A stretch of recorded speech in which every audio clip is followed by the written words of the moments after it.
இறங்கி வரும்படியாய் இறங்கி வரும்படியாய் ஹalleluya பரலோக தேவனை நோக்கி இந்த காலையிலே ஆண்டவரே எங்களுக்கு ஒரு கேட்கிற வாழனை நீர் அனுப்பி வைத்திருக்கிறீர். அவர் எங்களுக்குள்ளே வாசம் பண்ணுகிற பரிசுத்த ஆவியானவராக இருக்கிறார். அவரை நாம் இந்த காலையிலே நாம் அடல் மூட்டி அவரை எழுப்ப போகிறோம். ஹalleluya பெந்தகோஸ்து நாளின் அனுபவத்துக்குள்ளாக கர்த்தர் இந்த சபையை காலையிலே அவர் ஆவியானவர் அபிஷேகத்தினால் நிரப்ப போகிறார். ஹalleluya வந்திருக்கிறவர்கள் தெரிந்து கொள்ளப்பட்டவர்கள் அநேகர், இழைக்கப்பட்டவர்கள் அநேகர், ஆனால் கர்த்தரால் தெரிந்து கொள்ளப்பட்டவர்களோ சிலர் என்று வேதம் சொல்லுகிறபடியா நாம் அநேக முறை சொல்லியிருக்கிறோம். ஆராதனை செய்ய சரியான நேரத்துக்கு வர வேண்டும் வர வேண்டும் வர வேண்டும் என்று சொல்லி நோவா தன்னுடைய காலத்திலே அநேகருக்காக அழைத்தது போல இந்த சபையிலே நின்று கொண்டு அநேக முறை போதகர் நமக்காக அழைத்திருக்கிறார். ஆனாலும் செவிகள் திறக்கப்படாதபடி, இன்னும் அவர்கள் ஞானம் அடையாதபடிக்கு, ஆவியிலே உணர்வடையாதவர்களாய் ஹalleluya அந்த கடைசி காலத்துக்குள்ளே நாங்கள் இருக்கிறோம் ராஜா. இந்த கடைசி நாட்களுக்குள்ளாக நாங்கள் இருக்கிறோம். ஆண்டவரே சுவிசேஷமானது சீக்கிரமாய் பரப்பப்படுவதற்கு எங்களை ஒரு கருவியாக எடுத்து நீர் பயன்படுத்தும் ஆண்டவரே. நீர் பயன்படுத்துவீராக ஆண்டவரே. எங்களுடைய சித்தம் போல எங்களை பயன்படுத்தும் ஆண்டவரே. அப்படி சொல்லியும் ஆராதனைக்கு வராத அநேகர் இருக்கிறார்கள். ஆனால் நாம் எல்லோரும் பாக்கியவான்கள். நாம் பாக்கியவான்கள். அவருடைய சமூகத்தில் நின்று கொண்டிருக்கிறோம். நாளை நாளிலே அவர் வருகை இருக்குமானால் பரலோக ராஜ்யத்திலே நாம் நிற்பதற்கு தகுதி உள்ளவர்களாய் இந்த காலங்களிலே நாம் ஆயத்தப்பட்டிருக்கிறோம். ஆயத்தமாய் நின்று கொண்டிருக்கிறோம். நாம் யாவரும் புத்தி உள்ள கன்னிகைகளாய், புத்தி உள்ள மணவாளர்களாய், மணவாட்டிகளாய் இந்த காலங்களிலே நாம் நின்று கொண்டிருக்கிறோம்.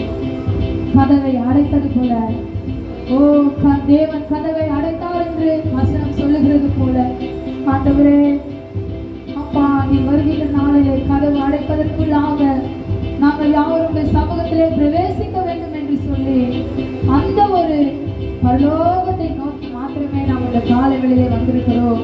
காண்கின்ற உலகத்தை அல்ல, காணாத பரலோகத்தை வாஞ்சித்து இந்த காலை ஆராதனை நாம் நின்று கொண்டிருக்கிறோம். ஹalleluya பரிசுத்த ஆவியானவரை யாவரும் நிரப்ப வேண்டுமாய் இந்த காலையிலே அவரை நோக்கி கொஞ்ச நேரம் நாம் பார்ப்போம். பரலோகத்தின் அனுபவத்துக்குள்ளே நாம் கடந்து போகிறோம். கண்களை மூடி பரலோக தேவனை நோக்கி இந்த காலை வெளியே ஆண்டவரே நோக்கி நாங்கள் பார்க்கிறோம். ஆண்டவரே ராஜா, எங்கள் மேலே உங்களுடைய ஆவின் அபிஷேகத்தை ஊற்றுவீராக. உங்களுடைய சபையானது ஆவிக்குரிய சபை என்று ஆண்டவரே நீர் முன்குறித்திருக்கிறீர் தகப்பனே. ஆவிக்குரிய சபையில அனுதினமும் ஆவியானவர் எங்களை அனல் மூட்டிக் கொண்டே இருப்பதற்காக உமக்கு நன்றி செலுத்துகிறோம் என்று சொல்லி அவர் இருப்பதற்கு அச்சு அடையாளமாக நாம் அந்த ஆவியானவர் எப்பொழுதும் தரித்துக் கொண்டுள்ளவர்களாய் நாம் காணப்பட வேண்டும். ஆவியிலே அனல் உள்ளவர்களாய் நாம் காணப்பட வேண்டும். ஹalleluya ஹalleluya கொஞ்ச நேரம் உலகத்திற்குரிய எல்லா காரியங்களும், குடும்பத்திற்குரிய எல்லா காரியங்களும், நமக்குரிய பிள்ளைகளுக்கு எல்லா காரியங்களும் ஒரு விஷயம் நாம் அப்புறப்படுத்துவோம். பரலோக தேவனை நோக்கி நாம் பார்ப்பது, பரலோக ராஜ்யத்தின் அனுபவத்துக்குள்ளால் நாம் கடந்து போகும்போது கண்கள் திறக்கப்படாது, நம்முடைய மனம் தடுமாறாது.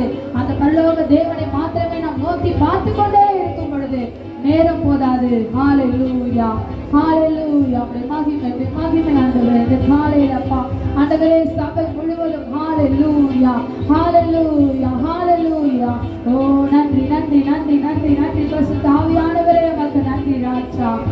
நன்றி நன்றி ஆண்டவரே. நன்றியோடு கூட இந்த பாடலை பாடுவோமா? அசைவாடும் ஆவியே தூய்மையானவர், அவரிடத்திலே ஒரு அழுக்கு கூட இல்லை.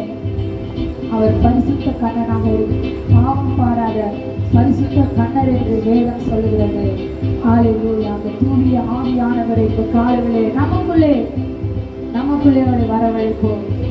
ஒருவேளை பரிசுத்த ஆவியானவரை பெற்றுக்கொள்ளாதவர்களாக காணப்பட்டால் இந்த காலையிலே, இந்த காலை ஆராதனையிலே தேவனே அப்பா, நாளைக்கு நீர் வருகிறீர்கள், இந்த நாளிலே எங்களை பரிசுத்தப்படுத்திக் கொள்ள, இந்த நாளிலே ஆவியை நாங்கள் பெற்றுக்கொள்வதற்கு எங்களுக்கு நீர் உதவி செய்யும் என்று சொல்லி வாஞ்சிப்போமா? வாஞ்சிக்கும் போது வேதத்திலே சொல்லப்படுகிறது, சகேயு தேவன் எப்படிப்பட்டவரோ, இயேசு எப்படிப்பட்டவரோ என்று அவன் மனம் வாஞ்சித்தது. இந்த காட்டத்தி மரம், முள்கள் நிறைந்த அந்த காட்டத்தி மரத்தில் அவன் ஏறி எப்படிப்பட்டவரோ என்று காண வகை தேடின சகேயு போல இந்த காலைகளிலே அந்த பரலோகத்திலே நாம் எல்லோரும் எப்படி இருப்போம்? அங்கே பரிசுத்த ஆவியானவர் நம்மோடு கூட எப்படி இடைப்படுவார்? இயேசு கிறிஸ்து எப்படி இருப்பார்? தேவன் எப்படி இருப்பார் என்று இந்த காலையில நாம் வாஞ்சிக்க வேண்டும். அந்த பரலோகத்தின் அனுபவத்திற்குள்ளாக நாம் கடந்து போகும் பொழுது உண்மையாகவே அன்று இயேசு கிறிஸ்து சகேயுவின் வீட்டிலே தங்க வேண்டும் என்று வாஞ்சித்தது போல இன்று பரிசுத்த ஆவியானவர் நம்முடைய உள்ளத்திலே அவர் தங்க வாஞ்சிக்கிறவராக இருக்கிறார். நாம் வாஞ்சிக்கிறோமா? இந்த கால வேளையில பரிசுத்த ஆவியானவரை ஏற்றுக்கொள்வதற்கு நாம் வாஞ்சிக்கிறோமா? ஹல்லேலூயா. கொஞ்ச நேரம் பரிசுத்த ஆவியானவரை இந்த கால வேளையில நன்றியோடு கூட இந்த பாடலை பாடும்போது ஒவ்வொருவரும் தன்னை மறந்து இந்த பாடலை பாடி அவருடைய நாமத்தை நாம் மகிமைப்படுத்த போகிறோம். துடைத்திருமே உங்கள் கண்ணீரெல்லாம். கிருபை ஆண்டவரே, அந்த வெப்பதுடைய கிருபை ஆண்டவரே, கிருபையின் பொற்கரத்தால் இந்த மாதத்தின் உடன்படிக்கையின்படியால் கர்த்தர் கிருபை நம்மை விட்டு நிலை பெறாதபடிக்கு, கிருபை நம்மை விட்டு விலகாதபடிக்கு அவர் நம்மோடு கூட, அவர் இஸ்ரவேல் ஜனங்களோடு கூட மேகஸ்தம்பமாக அக்கினி ஸ்தம்பமாக சென்ற தேவன் இன்றும் நம்மோடு கூட அவர் கிருபையாய் நம்மோடு கூட அவர் வந்து கொண்டே இருக்கிறார். ஆகவே இந்த பாடலை பாடுவோம். இந்த கால வேளையிலே ஒரு மகிழ்ச்சியோடு கூட, ஒரு நிறைவோடு கூட, ஒரு ஆனந்தத்தோடு கூட இந்த பாடலை பாடி தேவ நாமத்தை நாம் மகிமைப்படுத்துவோம்.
எடுத்துக்கொள்ளுங்கள். வெளிப்படுத்தல் 3ஆம் அதிகாரத்தில் ஒரு சபையை குறித்து நாங்கள் பார்க்க போகிறோம். ஆமென். வேதத்தில் 7 சபைகளை குறித்து சொல்லப்படுகிறது. அதிலே ஒரு சபையை குறித்து, அந்த சபையில் நடக்கிற சம்பவங்களை குறித்தும் அதுக்கு ஒப்பனையான சில காரியங்களை பார்த்து நாங்கள் முடிக்கலாம். சரியா? ஸோ அங்கே அந்நாட்களிலே 7 சபைகள் தான் இருந்தது. சரியா? அதனால அந்த சபைகள் இப்போனா அநேக சபைகள் இருக்கிறதுனால அந்த சபைகளை நமக்கு சொல்ல முடியாது. ஒவ்வொரு தனிப்பட்ட முறையில் ஒவ்வொரு பெயர்களிலே சபைகள் இருக்குது. அந்த நாட்களில் அந்த ஊரில் ரோமருக்கு அப்படின்னு சொன்னால் ரோமாபுரியில் ஒரே ஒரு சபை தான் இருந்தது. அப்போ ரோமாபுரி சபை என்று சொன்னால் அங்கே வேறு கிளைகள் இல்லை. சரியா? ஸோ அந்த மாதிரிக்கு ஒவ்வொரு இடத்துல ஒரு சபைகள். ஆகவே இன்றைக்கு நாங்கள் பார்க்கிறோம் 3ஆம் அதிகாரத்தில் 7வது வசனத்தில் பிலதெல்பியா சபையை குறித்து பார்க்க போகிறோம். சரியா? அப்போ நான் உங்களுக்கு அந்த சபையை குறித்து நான் கற்றுக் கொடுத்தேன் நினைக்கிறேன். 7 சபைகளை குறித்து பார்த்தால் ஒரே ஒரு சபையை மட்டும் நமக்கு அது செயல்பட முடியாமல் போயிட்டு, ஆகவே வருங்காலங்களில் சுத்தமான வேதாரம்ப படிப்பில் நம்ம இந்த 7 சபைகளை குறித்து நாங்கள் பார்க்கலாம். சரியா? அல்லது சபைகளையும் நம்ம பிரசங்கம் பண்ணலாம். ஆகவே இன்றைக்கு நாங்கள் அதை வாசிக்கலாம். 3ஆம் அதிகாரத்தில் 7வது வசனம் சொல்கிறது, பிலதெல்பியா சபையின் தூதனுக்கு பரிசுத்தம் உள்ளவரும் சத்தியம் உள்ளவரும் உடையவரும்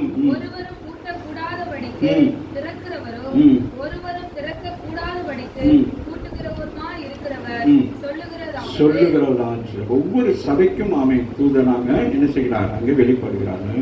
அது நம்ம யோவான் மூலமாக கர்த்தரை வெளிப்படுத்துகிறார். யோவானை கொண்டு போயிட்டு இங்கே பத்மி தீவுகளை கொண்டு போயிட்டு அவனை மறிக்க கொண்டு போகிற நேரம் அங்கே ஆண்டவர் என்ன செய்கிறார்? அவருக்கு வெளிப்பாடுகளை கொடுக்கிறார். வெளிப்படுத்துகிற விசேஷம் வரும் காலங்களை குறித்து சொல்லப்படுகிறது. சரியா? ஸோ நாட்கள் என்ன நடக்குங்கிறதுனா அந்த நாட்கள் 7 சபைகளில் இருக்கிற சம்பவத்தை தான் ஆண்டவர் இங்கே குறிப்பிடுகிறார். அதில் ஒரு சபையாக பிலதெல்பியா சபை. பிலதெல்பியான்னு சொன்னால் நம்ம எல்லாருக்கும் தெரியும், சகோதரத்துவமான ஒரு சபையை குறித்து அங்கே சொல்லுகிற பொழுது சபையின் தூதனுக்கு எழுத வேண்டியது என்னவெனில், பரிசுத்தம் உள்ளவரும், நம்ம ஆண்டவர் எப்படிப்பட்டவராம்? பரிசுத்தம் உள்ளவரும், ஒரு சத்தியம் உள்ளவரும், தாவீதின் திறவுகோலை உடையவரும், ஒருவரும் பூட்டக்கூடாதபடிக்கு திறக்கிறவரும், ஒருவரும் திறக்கக்கூடாதபடிக்கு அந்த சபைக்கு சொல்லுகிறார் உன் கிரியைகளை அறிந்திருக்கிறேன் என்று சொல்கிறார். சபையில் இருக்கிற நம்ம எல்லாருடைய கிரியைகளாகிய நம்ம செய்கிற எல்லாவற்றையும் ஆண்டவர் என்ன செய்திருக்கிறார்? அறிந்திருக்கிறார். நீங்க என்ன செய்கிறீங்களோ அது எல்லாவற்றையும் ஆண்டவர் அவர் அறிந்திருக்கிறார். அதுபோல அங்கே சொல்லுகிறார், உன் கிரியைகளை நான் என்ன செய்திருக்கிறேன்? நான் அறிந்திருக்கிறேன். உனக்கு கொஞ்சம் பலன் இருந்தும் நீ என் நாமத்தை மறுதலியாமல் என் வசனத்தை கை கொண்டு சொல்றார். அதுதான் சொல்றாரு, உன் கிரியைகளை நான் அறிந்திருக்கிறேன் சொல்றேன். அப்ப நம்முடைய கிரியைகள் என்னவா இருக்க வேண்டும்? அவருடைய வசனத்தை கேட்கிறவளாக இருக்கிற. உனக்கு கொஞ்சம் பலன் இருக்கிறது. அந்த கொஞ்சம் பலத்திலேயே நீ என்ன செய்கிறான்? என் நாமத்தை மறுதளிக்காதபடிக்கு. அந்த கொஞ்சம் பலன் இருக்கிற நேரம் நமக்கு போராட்டங்கள் பிரச்சனைகள் வர்ற நேரம் அந்த மகள் கூட சொன்னாங்க, எனக்கு ஏண்டா சபைக்கு போகணும், ஆண்டவரே இது ஜெபிக்கிறோம், ஒன்றுமே நடக்கலை அப்படின்னு. அந்த கொஞ்சம் பலத்தை நேற்று ஆண்டவர் அதிக பலமாக மாற்றினார். ராமன் சொல்லுங்க, அந்த மகளுக்கு இருந்த ஒரு பலவீனம் அவிசுவாசமான, இனிமேல் அந்த அவிசுவாச வார்த்தைகளை நீங்கள் அறிக்கை செய்யக்கூடாது. எங்களுக்கு பிள்ளை சூனியம் கட்டு உண்மைதான், உலகத்தில் பிள்ளை சூனியம் எல்லாம் இருக்கு, இல்லாமல் அல்ல, நிகழ்த்திருக்காது சொல்லப்பட்டிருக்கு. யாக்கோப்புக்கு விரோதமான, இஸ்ரவேலுக்கு விரோதமான அப்ப இருக்குது. ஆனால் இப்ப என்ன, நீங்க ரட்சிக்கப்பட்டு இயேசுவை ஏற்றுக்கொண்டு ரட்சிக்கப்பட்ட பிறகு அவருடைய சிலுவை மரணமும் அவருக்கு முள்முடி மூலமாக உங்களுடைய சாபங்கள் எல்லாம் அவர் என்ன செய்தாரு? எடுத்துட்டாரு. ஆகவே அந்த அதை நீங்க என்ன செய்யக்கூடாது? என்னை ஒன்றும் மேற்கொள்ளாதுங்கிற விசுவாசத்துக்குள்ள வர வேண்டும். சரி, அதுதான் ரட்சிப்பு. நம்முடைய ரட்சிப்புனா என்னது? விடுதலை பெற்றிருக்கிறோம். பெந்தெகோஸ்து நாள் என்பது என்னது? விடுதலைக்கு ஒப்பானது. சரியா? ஆகவே தான் நாம் சொல்றோம். சரி, அதனால நீங்க விடுதலை பெற்ற பிறகு நீங்கள் மீண்டும் என்ன செய்யக்கூடாது? இப்போ நீங்கள் ஸ்கூல் போறீங்க, பாஸ் ஆகிட்டீங்க, அப்புறம் அடுத்த முறை போயிட்டு அதே கிளாஸ்ல உட்காந்துருக்கீங்கன்னு சொல்லுவீங்க, அடுத்த கிளாஸுக்கு போவீங்க. அம்மாவும் இல்லையா? இல்லை, எனக்கு இந்த கிளாஸ் பிடிக்கும், டீச்சர் எனக்கு பிடிக்கும், இந்த சேர் எனக்கு பிடிக்கும், இந்த டேபிள் எனக்கு பிடிக்கும் அப்படின்னு நமக்கு அங்கேயே பிடிக்கும்ன்றது என்ன நடக்கும்? அப்படியே தான் குறிப்பிட்டோம். அது மாதிரி நமக்கு இந்த உலகத்தில் பிசாசானவன் நமக்கு என்ன செய்வான்? இதை பயமுறுத்தி கொண்டே இருப்பான். சரியா? அதனால நம்ம அந்த பயத்திலிருந்து வெளியில வந்துடும், அந்த இருள் டார்க்னஸ் வந்து வெளியில வந்துடும். அங்கே ஜனங்கள் எப்படி இருந்தாங்க? இருளிலே இருந்தார்கள். அப்புறம் என்ன வேதம் சொல்லுகிறது? பெரிய வெளிச்சத்தை கண்டார்கள். அப்ப வெளிச்சத்தை கண்ட பிறகு நாங்க என்ன செய்யக்கூடாது? இருளை குறித்து யோசிக்கவே கூடாது. சரியா? ஆமா. அதனால இருளுக்கு எனது அதிகாரமே இல்லை. வெளிச்சம் இல்லாத பொழுது அந்த இடம் இருளாயிருக்கும். அப்ப நம்ம வெளிச்சத்திலே இருக்கிறதுனால நாங்க இருளை குறித்து என்ன செய்யக்கூடாது? மேன்மை பாராட்டக்கூடாது. சரியா? ஸோ அதனால சொல்ற உன் கிரியைகளை அறிந்திருக்கிறேன். இந்த கால வேளையில வந்திருக்கிற நம்முடைய கிரியைகளை நாங்க என்ன செய்ய வேண்டும்? நம்ம அறிந்திருக்க வேண்டும். அவமில்லை, ஏன்னா அவர் அறிந்திருக்கிறார். ஸோ அதனால நீங்க செய்கிற ஒவ்வொரு காரியத்தையும் சில நேரம் ஒரு பயந்து அவர் அறிந்திருக்கிறார். அவருக்கு இது தெரியும், அவருக்கு இதை நான் செய்யக்கூடாது. யாருன்னு நம்ம என்ன செய்யலாம்? மற்றவருக்கு தெரியாமல் இதை மறைச்சிடலாம். ஆனால் அவருக்கு என்ன செய்ய முடியாது? அவருக்கு எல்லாமே வெளியரங்கமாக இருக்கிறது. ஆமாம் இல்லையா? அதுதான் சங்கீதக்காரர் சொல்றா, நீ இங்க பாதாளத்தில் போயிட்டு அங்கே இருக்கிறார். அதுதான் யோனா தீர்க்கதரிசி எங்க போய் ஜெபம் பண்றாரு? மீன் வயிற்றுல போய் எப்படி ஜெபம் பண்ணிருப்பாரு? மீன் வயிற்றுல முழங்கால் போட்டு படுத்து பண்ணாரா என்னன்னு தெரியல. ஆமாம் இல்லையா? போயிட்டு என்ன செஞ்சிருக்காரு? அப்ப அதுல இருந்து கூட என்ன செஞ்சுக்கிறாரு? ஆமா, தூக்கி போட்டோன்னு அவர் போயிட்டாரு. எங்க கடலுக்கு அடியில போயிட்டு அவருடைய உடம்பெல்லாம் என்ன செஞ்சுட்டு அந்த கடல்ல இருக்கிற பாசிகள் இதெல்லாம் சுற்றி எல்லாம் வந்து அப்பதான் அவரால் என்ன செய்ய முடியாது? அந்த ஆக்சிஜன்லாம் இல்லைன்னா மீன் வாயிலிருந்து செத்து போயிருப்பாரு. அப்போ அந்த ஆக்சிஜன்லாம் அவர்கள் இருந்ததுனால தான் அவரை மூச்சு விட்டுக்கிட்டு ஜம்ப் பண்ணிட்டு இருந்தார். சரியா? ஸோ அதனால உங்களுடைய கிரியைகளை முதலாவது என்ன செய்கிறாரு? அறிந்திருக்கிறேன்னு சொல்ல. அதனால நம்முடைய கிரியைகள் எப்படி இருக்க வேண்டும்? அவருக்கு ஏற்றதாக இருக்க வேண்டும். ஆகவே தான் நாம் எங்கே நாங்கள் பார்க்கிறோம், அவருடைய சாயலாக கிறிஸ்துவின் அடையாளமாக நாங்கள் இருக்க வேண்டுமா? உனக்கு கொஞ்சம் பலம் தான் இருக்கு.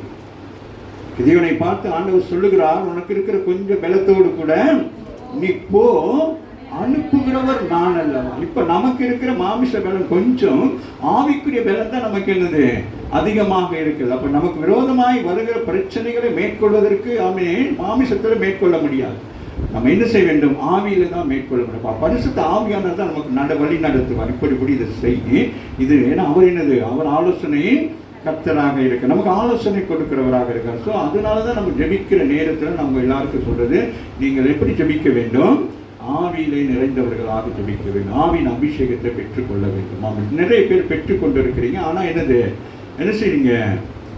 சில பேருக்கு சில பொருள்களை வாங்குவாங்க, ஆசைப்பட்டு வாங்குவாங்க. என்ன செய்வாங்க? ஆசைப்பட்டு வாங்கி என்ன செய்வாங்க? அது அப்படியே வச்சிருப்பாங்க. அப்படி வச்சிருக்க கூடாது. ஒரு ஆமீன் சொல்லுங்க. ஆசையா வாங்கிட்டு அது ஒரு 2 நாளைக்கு இருக்கட்டும், அப்புறமா உடைச்சு பார்ப்போம். நம்ம மூட்டு தானே, நம்ம எப்போனாலும் என்ன செய்யலாம்? அது அப்படின்னு இருக்கக்கூடாது. வாங்கிட்டு என்ன செய்யணும்? அதை பயன்படுத்த வேண்டும். ஆமீன் சொல்லுங்க. பயன்படுத்துறதுக்கு தானே வாங்கி இருக்கிறோம். ஸோ அதனால என்ன செய்ய வேண்டும்? அதை பயன்படுத்து. அப்ப நீங்க பெற்றுக்கொண்ட ஆவி நம்பி சொன்னீங்க, அதை எங்க வாங்கினீங்களா? கடையில் வாங்கினீங்களா? என்னது? இலவசமாக ஆண்டவர் உங்களுக்கு அதை கொடுத்திருக்கிறார். எதற்காக இலவசமாக உங்களுக்கு கொடுத்திருக்கிறாரு? உங்களை இந்த உலகத்தில் இருந்து என்ன செய்ய வேண்டும்? காப்பாற்றிக் கொள்ளும்படியாக. பிசாசானவன் என்ன செய்கிறான்? பணத்தை கொடுத்து மந்திரங்கள் தந்திரங்களை செய்து சில பேர் தங்களுடைய வாழ்க்கையை சரிப்படுத்திக் கொள்கிறார்கள். உங்களுக்கு இலவசமாக ஆண்டவர் கொடுத்திருக்கிறதுனால அந்த பணத்தினால செய்யப்படுகிற மந்திரங்களோ தந்திரங்களோ அது இந்த இலவசமாக பெற்றுக்கொண்டதுக்கு முன்பதாக நிற்க முடியாது. கரங்களை தட்டி தேவனை நகைப்படுத்துங்களா? சொல்லுங்க. எனக்கு கொஞ்சம் மேல இருந்தும் மறுதலியாமல். அப்ப நமக்கு வருகிற பிரச்சனையே என்னது? பலன் குன்றுகிற பொழுது நமக்கு என்ன உண்டாகும்? அவிசுவாசங்கள் வரும். சரியா? அதுதான் நாங்க சொல்லுகிறார். அதை பார்க்கிறாரு. என்னது? பலவீனமா இருக்கிறாங்க, ஆனாலும் என்ன செய்யல, இந்த மாதிரி எனக்கு சபைக்கு வர முடியல அப்படின்னு இருக்கக்கூடாது. நம்ம என்ன செய்ய வேண்டும்? என்ன பலவீனமா இருந்தாலும் என்ன செய்யணும்? சபைக்கு வந்து நம்ம என்ன செய்ய வேண்டும்? ஒரு பைக் வச்சிருக்கீங்க, கார் வச்சிருக்கீங்க, என்ன செய்றீங்க? அந்த காரணம் பைக்கெல்லாம் இப்படி தள்ளிக்கிட்டு போறாங்களா? அதுக்கு என்ன சொல்றாங்க? என்னமா? அப்போ அந்த மாதிரி சரி, ஆனால் வந்து உங்களை தள்ளி சரி என்ன செஞ்சிடணும்? கொண்டு வந்து என்ன செஞ்சிடணும்? சபையில கொண்டு வந்து விட்டுறணும். அப்போ இங்கே வந்தது பிறகு உங்களுக்கு என்னது? பெட்ரோல் அடிச்சு காற்றுக்கு என்ன டயருக்கெல்லாம் காற்று அடிச்சு அதுக்கு பிறகு நீங்கள் என்ன செய்யுது? தேங்க்யூ கொண்டதுக்கு நன்றி அப்படின்னு சொல்கிறோம். புரியுதுன்னா? இன்னைக்கு அப்படிதான் அவைக்குரிய சபைகளுக்கு ஒருத்தர் தள்ளிக்கு வர வேண்டியதாக இருக்கிறது. நீங்களா என்ன செய்ய வேண்டும்? அதான் உங்கள் கிரியைகளை நான் அறிந்திருக்கேன். நீங்கள் காலையில் எழும்புகிறது அறிந்திருக்கிறேன். வீட்டில் பிரச்சனை தான். அவன் பகலுக்கு போய் என்ன சாப்பிடறதுமே தெரியாதுதான். ஆமாம் இல்லையா? ஆனாலும் நீங்கள் நேற்று ஆயத்தம் பண்ணுங்க, நாளைக்கு சபைக்கு போவோம். ஆண்டவர் என்ன செய்வார்? ஏதாச்சும் ஒன்று எனக்கு செய்வார், ஏதாச்சும் ஒன்று சொல்லுவார். அந்த சொன்னதை கேட்டு அப்படியே செய்யுங்க. அது போய் மாற்றி செய்யாது. நீங்களே என்ன செய்யணும்? அப்படியே செஞ்சாதான் மாடுகள்லாம் துள்ளும். ஆடு துள்ளும். ஒரு நேரம் என்ன துள்ளுதோ தெரியல. சரி. இருந்தும் பாருங்க சொல்றாரு, கொஞ்சம் விலை இருந்தும் நீ என் நாமத்தை மறுதளிக்கவில்லை. உனக்கு இருக்கிற என்னது கொஞ்சம் பலத்தில் நீ என்ன செய்யல, என்னை மறுதளிச்சு போகவில்லை. ஆமே ஆமே சொல்ற வசனத்தை கை கொள்றாங்க. அப்ப நீங்க இன்னைக்கு ஆவிக்குரிய சபையாகி அந்த சபை எப்படி இருக்கிறது? பிரதேபியா சபை சபையாக இருக்கிறது. கேட்பது பெரிதல்ல, வெளிப்படுத்த சொல்லப்படுகிறது இல்லையா? என்னது என்னதுமா அந்த வசனம், முதல் வசனம் வாசிக்கிறேன். இந்த தீர்க்க தரிசன வசனங்களை வாசிக்கிறவன் கேட்கிறவன் எழுதியிருக்கிறவர்களை கை கொள்ளும். வாசிக்கணும். எனக்கு வாசிக்க தெரியாதுன்னு சொல்லக்கூடாது. நமக்கு என்னது என்ன இந்த டெக்னாலஜி காலத்துல நான் படிக்கல, வாசிக்க தெரியல அப்படின்லாம் சொல்லக்கூடாது. சரியா? இன்னைக்கு படிக்கிறதுக்கு எவ்வளோ இதுகள் வந்துச்சு. என்னென்ன வந்துருக்குதுமா படிக்கிறதுக்கு? என்னதான் ஆப்ஸ் வந்துருக்கு இல்லையா? என்ன ஆப்ஸ்மா? என்ன ஆப்ஸ்? என்னம்மா அந்த அவ்வளோதான் அறிவு. நம்ம சபைக்கே அறிவு. கைத்தட்டுங்க அவருக்கு. நான் பார்க்குறேன், என்னை கேட்பாரா ஐயான்னு சொல்லி எட்டி பார்க்குறேன். ஐயா எனக்கு கேட்டேன், நான் அறிவு. நான் வீட்டில் ஒன்றும் சமைக்கவே மாட்டேன், இப்போ தான் அறிவே பார்த்துட்டு. ஸோ அப்படியெல்லாம் இருக்கிறதுனால இந்த நாட்களில் என்ன செய்யக்கூடாது, படிக்கிற விஷயத்தில் அப்படி இருக்கக்கூடாது, படிக்கணும். ஏன்னா ஈஸி தானே, ஆனாவண்ணா தானே. ஏற்கனவே சொல்லியிருக்கேன்னா அப்படி 4 நாளைக்கு வாசிக்கணும். அப்போ அதுக்கு பிறகு என்ன இந்த வாசிக்கலாம். சரியா? வாசிக்க மகன் பாருங்க, திருப்பி சொல்றாரு. என்ன செய்யல, பிரச்சனை வந்ததுனால என்னது, முத பிரச்சனை வந்தோடனே நம்ம என்ன செய்வோம், நாமத்தை தான் மறுதளிப்போம். என்ன இயேசுகிட்ட போனோம், என்ன சபைக்கு போனோம், அதுதானே அதுதான் சொல்றாரு. அப்ப அவங்க என்ன சொன்னாங்க, பிரதேபியா சபை என்ன செய்யல, அவங்க வசனத்தை கை கொள்றாங்க. இந்த வசனம் என்ன செய்யும், ஒரு நாள் எனக்கு கிரியை செய்கிற விசுவாசத்தோடு இருக்கிறாங்க. கை கொண்டு இருக்கிறாங்க. வசனத்தை நீங்க என்ன செய்ய வேண்டும், இங்க கேட்கிற வார்த்தைகளை நீங்க என்ன செய்ய வேண்டும், கை கொள்ளணும். அதுதான் மிக முக்கியமானது. நீங்க படிக்கிறீங்களே, அப்ப இன்ஜினியருக்கு படிச்சா நீங்க போயிட்டு என்ன செய்யணும், டாக்டர் வேலையை செய்யணும், என்ன செய்யணும், இன்ஜினியரா தான் இருக்கணும். ஆமாவே இல்லையா? நான் இன்ஜினியருக்கு படிச்சுட்டேன்னு வீட்டில் இருக்கக்கூடாதுங்க. நீங்க வேலைக்கு போயிட்டு அதுக்கு பிறகு என்ன செய்ய வேண்டும், லேர்ன் பண்ணணும். உங்களோட கடைசி காலம் வரைக்கும் என்ன செய்ய வேண்டும், நீங்கள் படிச்சுக்கிட்டே இருக்கணும். ஏன்னா புதிய டெக்னாலஜி எல்லாம் வர்றதுனால நம்ம என்ன செய்ய வேண்டும், முன்னெல்லாம் வீடு கட்டுறதுக்கு என்னமோ பண்ணுவாங்க, இப்போ வீடு கட்ட ஈஸியாச்சு. அதுபோல் மெஷின்கள்லாம் வந்துருச்சு. அன்றைக்கி இந்த பிரதர் வீட்டுக்கெல்லாம் போனோம் அப்படி அந்த ஃபுல் மெஷினை கொண்டு வந்து என்ன செய்கிறாங்க, எல்லாமே நாங்கள் வீடு கட்டணும் அவ்வளோ கஷ்டமாக இருந்துச்சு. எல்லாம் ஜனங்கள் கையில் தூக்கிட்டு போய் அப்படி கொட்டி இப்படி கொட்டி பண்ணுறாங்க, அந்த கம்பியை வெட்டாங்க. இப்போ எல்லாமே என்ன வந்துட்டு பாஸ்போர்ட் மாதிரி வந்துருச்சு. குயிக்காக என்ன செய்கிறாங்க. ஆமாம், இஸ்ரேலில் போயிட்டு வந்தவங்க சொல்கிறாங்க ஆயத்தமாக இருக்கான். உடன்படிக்கை பெட்டியை கையில் பிடிச்சோன்னே 10 நிமிஷத்துல என்னது தேவாலயம் வந்துருமா. நம்மளாம் என்ன செய்யணும், தேவாலயத்துக்கு போகணும். அப்போ தான் நம்மளாம் இஸ்ரேலுக்கு போகணும். ஆமே, தேவாலயம் கட்டினோன்னே என்ன செய்யணும், நம்மளாம் இஸ்ரேலுக்கு போகணும். சொல்லுங்க, இஸ்ரேலுக்கு போகணும். சொல்லுங்க, இஸ்ரேலுக்கு.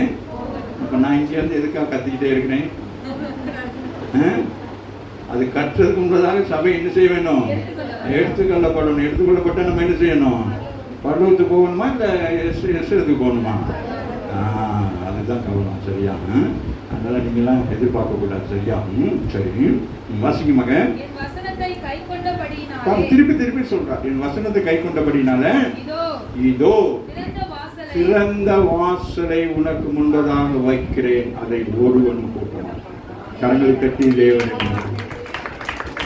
அதை நமக்கு திறந்த வழியை தான் வைத்திருக்கிறார். நான் இந்த தேசத்துக்கு வந்து ஆமீன் ஊழியத்தின் பாதையில் அநேக போராட்டங்களை சந்திக்கிற பொழுது கர்த்தர் அசதியாய் பேசின வார்த்தை, இதோ திறந்த வாசலை முன்பதாக வைத்து உனக்கு முன்பதாக வைத்திருக்கிறேன், அதை ஒருவனும் கூட்ட முடியாது என்று சொல்லி தான் இந்த ஊழியத்தை சிறப்புகிறார், ஊழியத்தின் கையில் கொடுத்தார். ஆமாவே இல்லையா? ஸோ அதனால் ஆண்டவர் நடத்துகிறவராக இருக்கிறார். ஸோ அதனால நம்ம கொஞ்சம் சின்ன விஷயங்களை பார்த்துட்டு நாங்கள் அப்படி முடிக்கலாம். மற்ற 25ஆம் அதிகாரம் 21 வருஷத்துக்கு வாசிக்கும் மகள். அவனை நோக்கி நல்லது உத்தமம் உண்மையும் உள்ள ஊழியக்காரனை கொஞ்சத்துல நீ என்ன செய்திருக்கிறார். ஆமீன். அது என்ன, அதுக்கு கதை என்னது, அது தாளந்து. சரியா? 2 பேர் தாளந்து தானே. ஒருத்தன் எவ்வளவு தாளந்துவான், ஒருத்தனுக்கு 5 தாளந்தா, மற்றவனுக்கு 2 தாளந்து. அப்ப அந்த தாளந்துகளை கொண்டு போயிட்டு என்ன செய்யல, அது செய்யல, ஒருத்தன் என்ன செஞ்சிட்டான், ஒரு தாளந்து உள்ள என்ன செஞ்சுட்டான், புதைச்சு வச்சது கூட பெரிய பிரச்சனை இல்லை. அவன் என்ன சொல்றான், உங்களுக்கு பயந்து நான் என்ன செய்றேன், அதை நான் புதைச்சு வச்சேன்னு தான் ஆண்டவர் கோவம் வந்துருச்சு. சரி, அஜமானுக்கு கோவம் வந்துருச்சு, நீ என்னை மாற்றி விட்றியா அப்படின்னு சொல்லிட்டு. ஆமா இல்லையா? ஸோ அதனால் வாசிங்களேன். அப்போ அந்த விஷயம் தெரியும். அப்போ அவங்க கொடுக்கப்பட்ட அந்த 2 தாளந்தையும் அந்த 5 தாளந்தையும் என்ன செய்தார்கள், அதை பெருக செய்தார்கள். அப்போ உங்களுக்கு கொடுக்கப்பட்டிருக்கிறதான தாளந்தை நீங்கள் என்ன செய்ய வேண்டும், என்ன தாளந்துகளோ அதை என்ன செய்ய வேண்டும், பெருக செய்யலாம். அந்த பெருக செய்வது என்பது சரியான கடினமானது. அதுதான் பார்க்க வேண்டும்.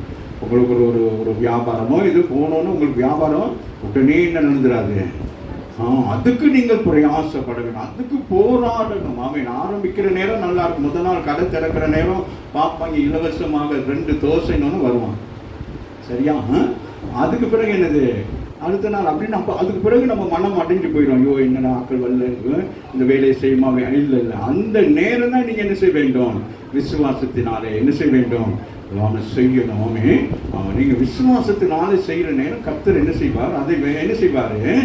ஈசாக்குடைய காலம் எப்படிப்பட்ட காலமாக இருந்தது, பஞ்ச காலம். நான் கடந்த நாட்களில் ஈசாக்கை குறித்து பார்க்கணும், எனக்கு ரொம்ப சந்தோஷமா இருந்துச்சு. காலம் பஞ்ச காலம். ஆனால் அவர் எப்படி இருக்கிறாரு, என்னமா சந்தோஷமா இருக்கிறார். சரியான அந்த அந்த நீங்க வாட்சிங்கன்னா நல்லா இருக்கும். அவன் பிரச்சனை என்னது, பிரச்சனையை குறித்து கவலைப்படவில்லை. அவன் என்ன செய்யறான், நம்பிக்கையாக இருக்கிறான். என்னது, ஆபிரகாமுக்கு சொன்ன வாக்குத்தத்தத்தை ஆண்டவர் எனக்கு நிறைவேற்றுவார் என்கிற அந்த விசுவாசம் உங்களுக்கு இருக்க வேண்டும். ஆமென் சொல்லு. ஆகவே அதை குறித்து கவலைப்படவில்லை, விதைத்தான், கர்த்தர் 100 மடங்கு ஆசீர்வாதத்தை கொடுத்தார். அதுபோல இங்கே வாசிங்க மகன், இங்கே வாங்க. அவனுடைய எஜமான், உங்கள் எஜமான் உங்களை நோக்கி பார்த்து கொண்டே இருக்கிறார். உன் கிரியைகளை அவர் அறிந்திருக்கிறார். நல்லது, நீ செய்ததை பார்க்கிறபோது எனக்கு சந்தோஷமாக இருக்கிறது. உங்களுக்கு உங்களுடைய எஜமான் உங்களுக்கு கொடுத்திருக்க தாளந்தை நீங்க பெருக செய்வதுதான் எஜமானுக்கு சந்தோஷம். நீங்கள் அப்படியே இருக்கக்கூடாது. அவன் என்ன செய்ய வேண்டும், முதல்ல என்ன செய்யணும், அவன் முழுக்கு ஞானஸ்தானம் பெற்றுட்டு அதே உங்களோட வாழ்க்கை அல்ல. அடுத்து நீங்க என்ன செய்ய வேண்டும், அந்த பெற்றுக்கொண்ட முழுக்கு ஞானஸ்தானத்தை பெற்றுக்கொள்ளுகிற போது இயேசு கிறிஸ்து மேல் அந்த அபிஷேகம் இறங்கினது போல உங்கள் மேல் ஒரு அபிஷேகம் இறங்கி இருக்கும். அதை நீங்கள் என்ன செய்ய வேண்டும், அதை பெருக செய்ய வேண்டும். ஆமென் சொல்லுங்க. ஆகவே இங்கே கொடுக்கப்பட்டிருக்க 2 தாளந்து 5 தாளந்து வைத்திருக்கிறவர்கள் என்ன செய்யறாங்க, எஜமான் திரும்பி வந்து நம்மிடத்துல கேட்கிற பொழுது அவருக்கு நாங்கள் என்ன செய்ய வேண்டும், அவருடைய மனதை குளிர்ச்சி பண்ணுவதற்கு நாங்கள் என்ன செய்ய வேண்டும், இவைகளை ரெட்டிப்பாய் மாற்ற வேண்டும், பல மடங்கு நாங்கள் மாற்ற வேண்டும். ஆமா இல்லையா? ஆமா. அப்போ நீங்கள்லாம் ஆரம்பத்தில் இருந்ததுக்கு இப்போ எவ்வளோ காரியங்களை ஆண்டவர்கள் மூலமாக செய்து கொண்டிருக்கிறார். எனக்கு ரொம்ப சந்தோஷமாக, எனக்கு ஒரு நம்பிக்கை இருக்கிறது. நாம் எங்கே வெளியூர்களுக்கு எதுவும் ஆண்டவர் அழைத்துட்டு போனால் உங்களை நம்பி என்ன செய்யலாம், சபையை என்ன செய்யலாம், கொடுத்துட்டு போகலாம். உங்களுடைய கிரியைகளை கர்த்தரை அறிந்திருக்கிறபடினால் உங்களை என்ன செய்வான்னு ஆசீர்வதிக்கிறாங்க. வாசிக்கமாக எஜமான் போயிட்டு திரும்பி வர்ற நேரம் என்ன நடக்குது, அவன் ஆசையா சந்தோஷமாக இருக்கிறான். யாரு, அந்த தாளந்தை வாங்கின எப்படி இருக்கிறான், சந்தோஷமா இருக்க. நீங்க தாளந்துகளை வாங்கின நீங்க எப்படி இருக்கணும், ஞாயிற்றுக்கிழமை ஓய்வு நாள் எப்படி வரணும், சந்தோஷமாக வரணும். வந்து என்னது சும்மா ரிக்வஸ்ட், தலைவலிக்குது மூக்கு வலிக்குது அப்படின்னா சொல்லக்கூடாது. இந்த இடத்துல வந்து சாட்சி சொல்லணும். என்ன சொல்லணும், நான் இப்போ அந்நிய பாஷையில் நான் பெருகி இருக்கிறேன், அதிகமாக அந்நிய பாஷை நான் பேசுகிறேன். ஆமாம் இல்லையா? இப்போ ஆவியில் அதிக நேரம் நிரம்பி நான் என்ன வேதத்தை இப்படி நான் என்ன செய்யணும். அப்போ எஜமானுக்கு என்ன உண்டாகும், அவருக்கு சந்தோஷமா இருக்கும். பரிசுத்த ஆவியான என்ன செய்வாரு, பெருமூச்சுகளோடு என்ன செய்வாரு, பிதாவிடத்தில் ஓடி போய் சொல்லுவாரு அப்படின்னு இயேசுகிட்ட சொல்லுவாரு. ரட்சிக்கப்பட்டவங்க எல்லாம் எப்படி இருக்கிறாங்க, இப்ப பவர்ஃபுல்லா இருக்கிறாங்க. அவங்க போற ரோட்ல போறது மாடு துள்ளுது. காரணம் அவர்களுக்குள்ள இருக்கிற அபிஷேகத்தை கண்டு அந்த மாடுகள் பயந்து மிரளுது. வெள்ளிக்கிழமை தோறும் காலையில மாலையில வந்து அந்த கொஞ்சத்துல உண்மையா இருக்கிறீங்களே, அந்த உண்மையை பார்க்கிறாரு. இப்ப நிறைய பேர் நினைக்கிறீங்க ஏதோ ஷெட்யூல் போட்டு உங்களை வர சொல்லவில்லை, நான் உங்களை இங்க வர சொல்லவில்லை. கர்த்தர் உங்களை அறிந்திருக்கிறார். உங்களுக்கு ஒரு தாளந்து இருக்கு. நீங்கள் ஜெபித்தா இந்த சபைக்கும் இந்த தேசத்துக்கும் ஜனங்களுக்கு ஒரு ஆசீர்வாதம் சொல்லி ஒரு குறிப்பிட்ட ஜனங்களுக்கு கூப்பிட்டு வச்சிருக்கேன். இப்போ நானா உங்களை வந்து கட்டாயம் வாங்க சொன்னேன். எனக்காக வந்து என்ன சொல்லுங்க, இந்த மனுஷத்துமா வீட்டுக்கிட்டே உட்காந்துருப்பார், கால் மேலே கால் போட்டுக்கிட்டு அப்படியே கதை தந்து பார்த்துக்கிட்டே இப்போ போகிறோமா வாரமான்னு மக்களே ஜெபிக்கணும். இவ்வளோ வேலை இருக்கு. இல்லை, நீங்கள் முன்குறிக்கப்பட்டவர்கள், நீங்கள் அழைக்கப்பட்ட, நீங்கள் தெரிந்து கொள்ளப்பட்டவர்கள். நீங்கள் அந்த வெள்ளிக்கிழமை வெள்ளிக்கிழமை உங்களுக்கு கொடுக்கப்பட்ட பெரிய ஒரு ஊழியம். அது சாதாரண ஊழியம் இல்லை. ஜெபிக்கிற ஊழியம் வந்து சாதாரண ஊழியம் இல்லை, யுத்தம். வார், பிசாசோடு போராட வேண்டியதா இருக்கு. ஆமாவில்லை? அதனால அதுக்கு பிறகு வீட்டுக்கு போனா சரீரத்தை பலவீனம் இருக்கும், குடும்பத்தை பிரச்சனை இருக்கும். அதெல்லாம் ஏன்னா நீங்க இந்த சபைக்கு வரக்கூடாது, ஜெபிக்க கூடாதுங்கிறதுக்காக ஒரு யுத்த களம் நடந்துகிட்டே இருக்கும். நீங்க அதெல்லாம் மீறி நீங்க வர்ற நேரம் தான் மாடு துள்ளும், குதிரை ஓடும். வாசிங்க. கொஞ்சத்தில் உண்மை, அதிகமானது எதிர்பார்க்கவில்லை, சூழ்நிலைகளில் நீங்க என்ன செய்றீங்க, லிட்டில் பிட் சொல்லுங்க, கொஞ்சத்திலே உண்மை, அநேகத்தில் மேல் பாருங்க. இன்றைக்கு என்னது, கொஞ்சம் ஜனங்கள் என்பதாக நீங்கள் கொண்டிருக்கீங்க. அப்புறம் ஆண்டவர் உங்களுடைய என்ன கிரியெல்லாம் அறிந்த பிறகு, அந்த பக்குவம் வந்த பிறகு, உங்களுக்கு அனுபவங்கள் வந்த பிறகு, அதுக்கு பிறகு ஜனங்களை சாரையாக கர்த்தர் அனுப்புவார். இவர்களிடத்தில் வருகிற ஜனங்கள் ஒரு நாள் வழிவிலகி போக மாட்டார்கள் சொல்லி ஆண்டவர் கதவை திறந்துட்டா ஒருத்தராலையும் மூட முடியாது. ஒரு ஆமீன் சொல்லு. இந்த கதவுகள் எல்லாம் மூடப்பட்டிருக்குது. ஆமீன். நமக்கு தெரியாது. எல்லா இடங்களிலும் சத்துரு என்ன செய்திருக்கிறான், கதவுகள் எல்லாம் மூடி வைத்திருக்கிறான். எல்லாம் கண்ணீரோடு வேதனையோடு தான் இருக்கிற அந்த ஜனங்கள் ஆமை விடுவிக்கப்பட முடியாதபடிக்கு இருக்கிறார்கள். நீங்களும் நானும் ஆமை கொஞ்சத்தில் உண்மை இருப்போமானால் இந்த பகுதிக்கு அநேக கதவுகள் திறக்கப்படும். அநேக குடும்பங்களுடைய கடன் பிரச்சனைகள், வேதனைகள், சமயம் நம்ம சபைக்கு வரவங்களுடைய கதவுகளே என்ன செய்யப்பட்டிருக்கு, ஆசீர்வாதத்துக்குரிய கதவுகள் மூடப்பட்டிருக்கு. காரணம் நம்முடைய கிரியைகள் சரியில்லை.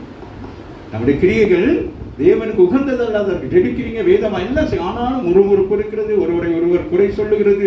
வேண்டாம் சகோதரியை, நீ மறுவரை மற்றவங்களை குறை சொல்லுகிறதுனால அந்த குறை தான் உன்னை என்ன செய்யும், மேலோங்க முடியாதபடி உன்னை பிரச்சனைகளை வைத்து அழித்து கொண்டிருக்கும். அதனால நீங்க உங்களுக்கு இருக்க அந்த சுபாவ குணத்தை நீங்க எடுத்துட்டீங்கன்னா கர்த்தருக்கு அவன் என்ன செய்வார், உங்களை ஆசீர்வதிக்க அவருக்கு மிக இலவாக இருக்கும். வாசிங்க. இருந்தால் அநேகத்துக்கு மேல் என்ன செய்கிறாரு, அநேக ஊழியர்களை கொடுப்பார். ஆமா ஆமாவே இல்லையா? இன்றைக்கு எனக்கு சந்தோஷமா பிள்ளைகளுடைய ஆராதனை என்னது, வேறு சபைகளில் நம்ம என்ன செய்யணும், வந்து ஆராதனை நடத்துன்னு சொல்லி கொடுக்கணும். ஆமாவே இல்லையா? உங்களை என்ன செய்யணும், ஆண்டவர் அப்படி பயன்படுத்தணும். குமார் பாஸ்டரோட சபையில் பிள்ளைகள் ஆராதனை அழகாக நடத்துகிறாங்கன்னு அவங்களுக்கு எடுத்து பயன்படுத்தலாம். ஆமாம் இல்லையா? பெரிய பெரிய கூட்டங்கள் நடத்துகிற என்ன செய்கிறாங்க, ஒவ்வொரு சபைகளையும் கெதர் பண்ணி கொண்டு போய் பாட வைக்கிறாங்க. ஆமாம் இல்லையா? நம்ம சின்ன சபை தான், கொஞ்சம் பேர் தான். ஆனாலும் கர்த்தர் பிரியமான காரியத்தை நீங்கள் செய்து கொண்டிருக்கீங்க. உங்கள் கிரியைகளை அறிந்திருக்கிறார், ஒரு சூழ்நிலைகளை அறிந்திருக்கிறார். எல்லாம் தத்தி தத்தி தான் வந்தீங்க. ஆனால் இன்றைக்கு கர்த்தர் உங்களை வெள்ளப்படுத்தி கொண்டிருக்கிறார். ஆமாம் இல்லையா? வாசிங்க மகள். உங்க எஜமானனுடைய சந்தோஷம் பாருங்க, எஜமானுடைய சந்தோஷம். நமக்கு இங்க வர்றது என்னது, இந்த ஓய்வு நாள் என்னது, நம்ம எஜமானுக்கு என்ன இருக்கும், ஒரே சந்தோஷமா இருக்கும். பிள்ளைங்கெல்லாம் வந்துட்டாங்க, கவுண்ட் பண்ணுவார், யாரெல்லாம் வந்திருக்கிறாங்க, யார் வரல, மிஸ் ஆகிட்டாங்களே அப்படின்னு சொல்லிட்டு என்ன செய்வாரு, எனக்கே அதுதான் யோசனையா இருக்கும், யாரெல்லாம் வந்துட்டாங்களே, யார் வரலையா அப்படின்னு அப்படி சொல்லிட்டு மனசுக்குள்ள ஒரு அங்கலாய்ப்பு இருந்துகிட்டே இருக்கும். நம்ம எனக்கே எப்படி இருக்குன்னா அப்போ அவருக்கு எப்படி இருக்கும், சரியா? வாசிங்க மகன் சொல்லுங்க, என் எஜமானுடைய சந்தோஷத்துக்காக நான் ஓய்வு நாளை நான் என்ன செய்வேன், அனுசரிக்க வருவேன் என்று சொல்லுவேன். வேற யாரையும் சந்தோஷப்படுத்தல, காசுல சந்தோஷப்படுத்தல, நான் வந்துட்டேன் அப்படின்னு இல்லை, அவரை சந்தோஷப்படுத்துவேன். அவர் நாம் இன்றைக்கு ஆவிக்குரிய சபைகளில் நடக்கிற சம்பவங்களை பார்த்து அவர் துக்கப்படுகிறவராக இருக்கிறார். ஆகவே நம்முடைய சபையில் நீங்கள் அவரை அவரை மேன்மைப்படுத்த வேண்டும். கடைசி நாள் ஒரு வீடியோ கிளிப் ஒன்று கூட நான் பார்த்தேன், போட்டு அனுப்பியிருந்தேன் போல. ஒரு பாஸ்டர் பேசியிருந்தார், எப்படி மகிமைப்படுத்த வேண்டும் என்று சொல்லி. ஸோ அது மாதிரி நம்ம என்ன செய்ய வேண்டும், அவரை மகிமைப்படுத்த வேண்டும். அதாவது என்ன வாசிக்கணுமா, அவ்வளோதான், அதோ முடியுதான். இது கடைசி என்ன சொல்லிவிட்டீங்க, சந்தோஷத்துக்குள் பிரவேசிக்க வேண்டும். நம்ம யார்கிட்ட சந்தோஷத்துக்குல, அவருடைய சந்தோஷத்துக்கு. அதான் பிலிப்பியருக்கு எழுதுகிற பொழுது சொல்லுகிறார், நீங்கள் எப்படி இருக்கணும், கர்த்தருக்குள் எப்பொழுதும் சந்தோஷமா இருங்க. மறுபடியும் சொல்லுங்க. அப்போ அவருக்கு அவ்வளோ சந்தோஷமா, எப்படி சிஸ்டர் சந்தோஷமா இருக்கீங்க, எப்படின்னு வாங்க. ஆனால் உள்ளத்துக்குள்ள எப்படி இருக்கும், அது நான் சொல்றேன், மறுபடியும் சொல்லுகிறேன் சிஸ்டர், மறுபடியும் சொல்லுகிறேன் பிரதர், நீங்க எப்படி இருக்கணும், சந்தோஷமா இருக்க வேண்டும் என்று தான் கர்த்தர் உங்களை அழைத்திருக்கார். லூக்கா 19:17 வசனமாக எஜமான் அவன் அதே காரியத்தை நீங்க பார்க்கிறோம். நல்லது நீ செய்தது நல்லது, பிரியமான காரியத்தை செய்வீங்க, உத்தம ஊழியக்காரனா. எப்படிப்பட்டவன், உண்மை உள்ளவன். இங்க என்ன சொல்லுகிறாரு, இன்னும் கொஞ்சம் உங்களை மேன்மைப்படுத்துகிறார். நீங்க உண்மையா இருக்கிறீங்க. அடுத்து சொல்றாரு உத்தமம். சபையில நீங்க எப்படி இருக்கீங்க, உத்தமமா இருக்கீங்க. எந்த ஒரு யாரு பழி சொல்ல இல்லை. அவங்க அப்படி இப்படின்னு உங்களை கை நீட்டி சொல்றதுக்கு அதிகாரம் இல்லை. யாரும் சொல்ல முடியாத அளவுக்கு நீங்க எப்படி இருக்கீங்க? உத்தமமாக இருக்கீங்க. ஆமாவே நான் சொல்றேன். நீ கொஞ்சத்துல தான் என்னது நான் கொடுத்தேன், நான் எதிர்பார்த்தேன் அதிகமாக. ஆனாலும் நீ என்ன செஞ்சிருக்கிற? உனக்கு இருக்கிற அந்த கொஞ்சம் பலத்தோடு கூட நான் விரும்பின காரியத்தை என்ன செய்திருக்க? முயற்சி செய்திருக்கிறேன். சொல்லுங்க, முயற்சி செய்ய வேண்டும். நம்ம என்ன செய்ய வேண்டும்? அதே இடத்துல இருக்கக்கூடாது. அன்பான பிள்ளைகளே, நாங்கள் என்ன செய்ய வேண்டும்? அடுத்த கட்டங்களுக்கு போக வேண்டும். சரியா? ஆவிக்குரிய கட்டங்களை நீங்க அடுத்தடுத்த கட்டங்களை தாண்டுதான் என்ன நடக்கும்? உலக பிரகாரமான ஆசீர்வாதத்தில் நீங்க என்ன செய்வீங்க? காய் நகர்த்த முடியும். அடுத்த காரியங்களுக்கு போவீங்க. ஆண்டவர் அந்த ஆசீர்வாதங்கள் எல்லாம் கொடுப்பார். யார் யாருக்கு என்னென்ன கொடுக்கும்? 25 வருஷங்கள் ஆபிரகாமுக்கு பெரிய ஒரு சோதனை இருந்தது. அவனுக்குள்ளே அந்த பாபிலோனி என்கிற சுபாவம் அவங்களே காணப்பட்டது. அது நிமித்தம் தான் அவங்க சில தவறுகளெல்லாம் நடந்துச்சு. ஆனாலும் அதற்கு பிறகு ஆண்டவர் என்ன செய்தாரு? நீ எனக்கு முன்பதாக நான் எல்சடாக இருக்கிறேன். எல்சடா எனக்கு முன்பதாக நீ எப்படி இருக்கணும்? நான் அந்த கோலைக்கு சொல்லுகிறார். வாசிங்க மகள். அவனை நோக்குறார். நல்லது சொல்லுகிறார். நீங்க யாரா? நீங்களாம் யாரா? சொல்லவே மாட்டீங்க. ஏன்னா நாக்கு பெறணும். நீங்க சொல்லுங்க பாப்பா, நல்ல சவுண்டா சொல்லுங்க. என்னது? உத்தம மீன்காரனா? சொல்லுங்க. உத்தமன். அவர் உத்தமர், அவர் பரிசுத்தர், அவருடைய ஊழியத்தை செய்யும்படி அழைத்திருக்கிறார். நீங்கள் ஆசாரியர்கள் அல்ல, லேவியர்கள் அல்ல, நீங்கள் அதை விட மேலானவர்கள். நீங்க ராஜாக்களாகவும் இருக்கலாம், ஆசாரியர்களாகவும் இருக்கலாம். உங்களை ஆண்டவர் அப்படி தெரிந்து கொண்டிருக்க. இயேசு ராஜாவும் இருக்கிறார், ஆசாரியர். அந்த ஒரு பக்குவத்தை ஆண்டவர்கள் கொடுத்திருக்கிறார். நான் வாசிக்கிறேன். நோக்கி நல்லது சொல்லுங்க. ஆண்டவரை பார்த்து சொல்றேன். நல்லது. உத்தம ஊழியக்காரனை ரெஸ்பெக்ட் பண்றாரு. உங்களை பார்த்து என்ன சொல்றாரு? ஒரு பெரிய பிரச்சனை தெரியுதா? பரலோகத்துல தூதர்கள் 24 மணி நேரம் என்ன செய்வாங்கன்னா சோத்திரம் பாடிக்கொண்டே இருப்பாங்க, பிரைஸ் பண்ணிக்கிட்டே இருப்பாங்க. ஆனால் ஆண்டவர் என்ன செய்யறாரா? இஸ்ரவேலின் துதிகளுக்கு மத்தியிலே அப்போ நீங்க உங்களை பார்க்கிறாரு. நீங்க ஒவ்வொருத்தரும் என்ன இருக்கு? பிரச்சனை இல்லாம இல்லை. கேட்டா ஒவ்வொருத்தரும் அழுவீங்க. ஒவ்வொருத்தருக்கும் பிரச்சனை இருக்கு, கேட்டோன்னே அழுவாங்க. ஆனாலும் நீங்க என்ன செய்றீங்க? மனமகிழ்ச்சியோடு ஆண்டவரை ஆராதிக்கிறீங்க. ஆமா இல்லையா? அப்ப அதுதான் உத்தமம், அதுதான் உண்மைன்னு பாக்குறாரு. பரவாயில்ல, வீட்டுல அடிப்பட்டு முதுகு வீங்கி தான் இருக்கு.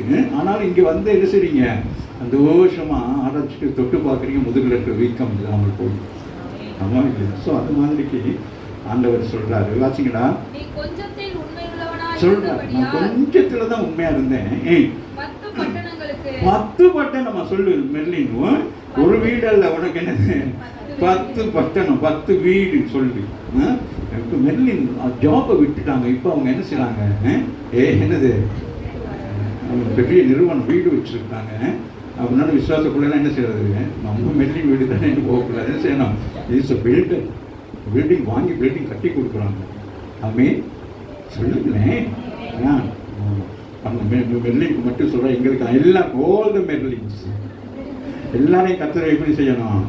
ஆசீர்வதிக்க வேண்டும். சரியா? எல்லாருக்கும் அந்த ஆசீர்வாதம் உண்டுங்க. நீங்க தான் என்ன செய்யுங்க? அது உங்களுக்கு இன்னும் பாரமா நினைக்கிறீங்க போல இருக்குல்ல. இதெல்லாம் ஆண்டவர் இலவசமா அந்த கரும்பு கொடுத்தா பாருங்க, கொண்டு வந்து செவத்தில் வச்சிருவீங்க. அது என்னது? வேற என்னது? பாருங்க, ரைஸ், அது என்னது? ரேஷன் ரைஸ் தான் எனக்கு விருப்பம். அதுதான் உண்மையாக நல்ல உடம்புக்கு பலனை கொடுக்கும். அதெல்லாம் வாங்காம என்னது நல்ல தீட்டி வெள்ளையாக கொண்டு அதை வாங்கி ரொம்ப பெருமையாக சொல்லணும். அவங்க வந்து பிரியாணி அரிசி தான் சாப்பிடும், நீ சீக்கிரம் செத்து போவேன். நீ ரேஷன் கடையில் உள்ள அந்த அரிசியை வாங்கி சாப்பிடுங்க, அது உங்களுக்கு எப்படி இருக்கும்? பலன். ஆனால் அதை நீங்கள் என்ன செய்வீங்க? கார்டு மட்டும் போட்டு வச்சுருப்பீங்க. என்னது? ரேஷன் கார்டு இருக்கும், அதில் தங்கத்துக்கு கொடுக்கணும், ஓடி போய் நிற்பீங்க. இந்த அரிசி, இந்த சர்க்கரை இதெல்லாம் என்ன செய்றீங்க? அவாய்ட் பண்ணாதீங்க. வாங்கி யாருக்காச்சும் கொடுங்க. நீங்களே அது இலவசமாக கொடுக்குறது ஆசீர்வாதமான உண்டு. ஆமாம், நிஜமான உங்க எல்லாரையும் நோக்குறாங்க. இப்போ என்னது? உங்களுக்கு அவர் கொடுத்தது நீங்க சரியா சொல்லியிருக்கணும். சும்மா நான் கேட்டதுக்காக சொல்லியிருந்தீங்கன்னா ஆண்டவர் என்ன செய்வாரு? ஆமாம், அப்போ அவருக்கு கொடுத்துருக்குறாரு இல்லையா? அப்போ உங்களுக்கு ஒன்று கொடுத்துட்டு நீங்கள் பேசாமல் இருந்தால் எப்படி இருக்கும் ஆண்டவருக்கு? அதனால தான் நான் கேட்டேன். சரி, வாசிங்க. இந்த யாரு? நல்லதான் நீங்க சொல்றாரு. இப்போ நீங்கள் எல்லாம் சொன்னதெல்லாம் ஆண்டவர் என்ன சொல்றாரு? எஜமான் சொன்ன நல்லது, உத்தமம். அதே நீங்க அதை உங்களுக்கு கொடுத்ததை நீங்க என்ன செய்றீங்க? பெர்ஃபெக்டா செய்யணும். அதுதான் மிக முக்கியம். எனக்கு பாட தெரியும்னா நீங்கள் அதில் வளரணும். எனக்கு சமைக்க தெரியும்னா அதில் என்ன செய்யணும், அடுத்த கட்டங்களுக்கு போகணும். வியாச லேர்னர்ஸ் நாங்கள் எல்லாத்தையும் என்ன செய்யணும், கற்றுக்கொள்ளணும். பாருங்க யூடியூப்பில் அவன் என்னெல்லாம் என்ன அதே தான் இதை விட்டு இதை போடு சொல்லி அதுக்கு லைக் பண்ணி அவன் சம்பாதிக்கிறான். நீங்கள் என்ன செய்கிறீங்க? ஆமாம், இப்போ நீங்கள் சோம்பேறி ஆகிட்டீங்க. என்னது சாம்பார் வைப்பது எப்படி?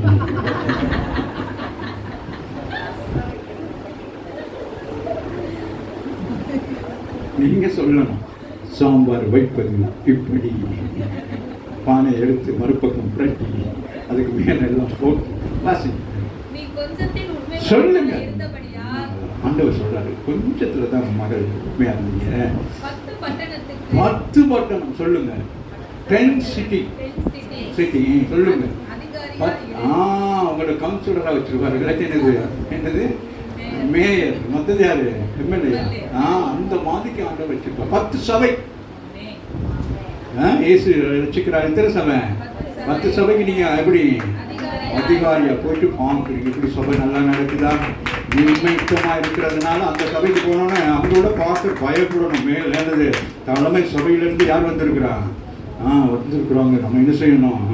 அவர் பிரியாணி போட்டு அனுப்புனா பிரியாணி தள்ளி விட்டுறணும். ஆமா இல்லையா? அங்கே போய் கை கழுவக்கூடாது. என்ன செய்யணும்? ஆமாம், அதுதான் சொல்கிறேன். வாசிங்கம்மா. போதுமா? 10 பட்டணம். 10 பட்டணத்துக்கு நீங்கள் லூக்கா 14:10 என்ன சொல்லுதுமா?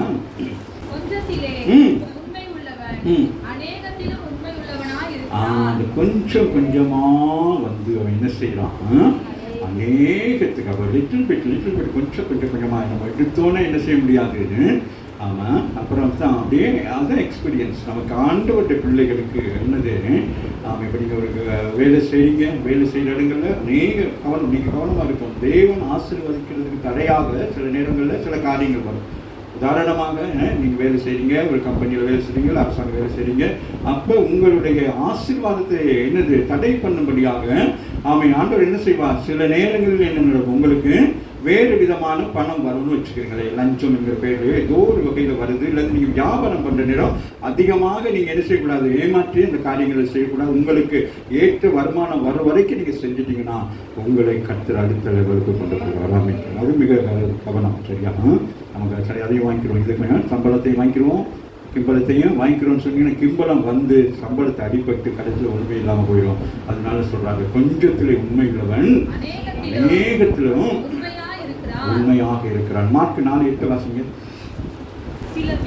சில விதை என்னது இங்க இதில் நீங்களே என்னது நல்ல நிலமாக இருக்கிறீங்க. சரியா? அப்ப சில விதைகள் என்ன செய்தான்? நல்ல நிலத்தில். அப்ப நீங்க கேட்கிறீங்களே, இந்த வசனங்கள்லாம் கேட்கிறீங்களே, கேட்டு அதை ஒப்சர்வ் பண்ணி அதை செயல்படுத்த வேண்டும். அதுதான் மிக முக்கியம். ஒரு விதை பூமியில விழுந்தா அது கட்டாயம் என்ன செய்ய வேண்டும்? நீர் இருந்தாலும் இராவிட்டாலும் அந்த விதைக்குள்ள இருக்கிற அந்த நீர் சத்து அது வேறு உண்டாக்கி அது முளைக்க செய்யும். சரியா? அப்பதான் அது முளைக்க செய்யறது ஆண்டவர் என்ன செய்வார்? அந்த பூமியில அதுக்கு செழிப்பை கொடுப்பார். ஆமாவே அதுபோல உங்களுக்கு இங்க கொடுக்கிறதான இந்த வார்த்தையில நீங்க என்ன செய்ய வேண்டும்? விதையா இருக்கிற நீங்க என்ன செய்ய வேண்டும்? முளைத்து என்ன செய்ய வேண்டும்? அறுவடைக்கு ஆயத்தமாக வேண்டும். சரியா? ஒரு நெல் மணியை போடுறோம், இல்லை ஏதோ ஒரு கோதுமை மணியை போடுறோம். அது என்ன செய்யுது? அது செத்து என்ன செய்யுது? அந்த அதனுடைய சரீரமானது நம்ம அதுதான் ஞானஸ்தானத்துக்கு ஒப்பனையா இருக்காது. நம்ம செத்து என்ன செய்யறோம்? மீண்டும் உயிர்ப்பிக்கப்படுகிற எப்படி அந்த ஒரே ஒரு வித்து என்ன செய்யுது? அது வேர் விட்டு பல விதைகளை உண்டாக்குறது. அதுபோல நீங்களும் வேர் விடுகிற பொழுது, கிறிஸ்துவுக்குள் வேர் விடுகிற பொழுது நீங்கள் என்ன செய்றீங்க? ஆத்துமாக்களை ஆதாயப்படுத்துகிறீங்க. சபைக்கு என்ன செய்றீங்க? களஞ்சியங்களிலே கொண்டு வந்து என்னது? கோதுமை மணிகளை கொண்டு வந்து போடுறீங்க. அப்ப நீங்களெல்லாம் யாரு? கோதுமை மணிகள். ஆமாவே இல்லையா? அப்ப ஒருவர் ரட்சிக்கப்படுகிறார். ஒருவர் ரட்சிக்கப்பட்டபடியினால அந்த வீட்டில் மற்றவங்களெல்லாம் ஆண்டவர் என்ன செய்கிறாரு? அந்த ரட்சிப்பு நம்ம ஒரு நீதிமான் நிமித்தம் கர்த்தர் என்ன செய்கிறார்? அந்த ரட்சிப்பு பயங்கரமான. அடிக்கடி நான் யோசிப்பேன் எஸ்தர் சிஸ்டரை குறித்து.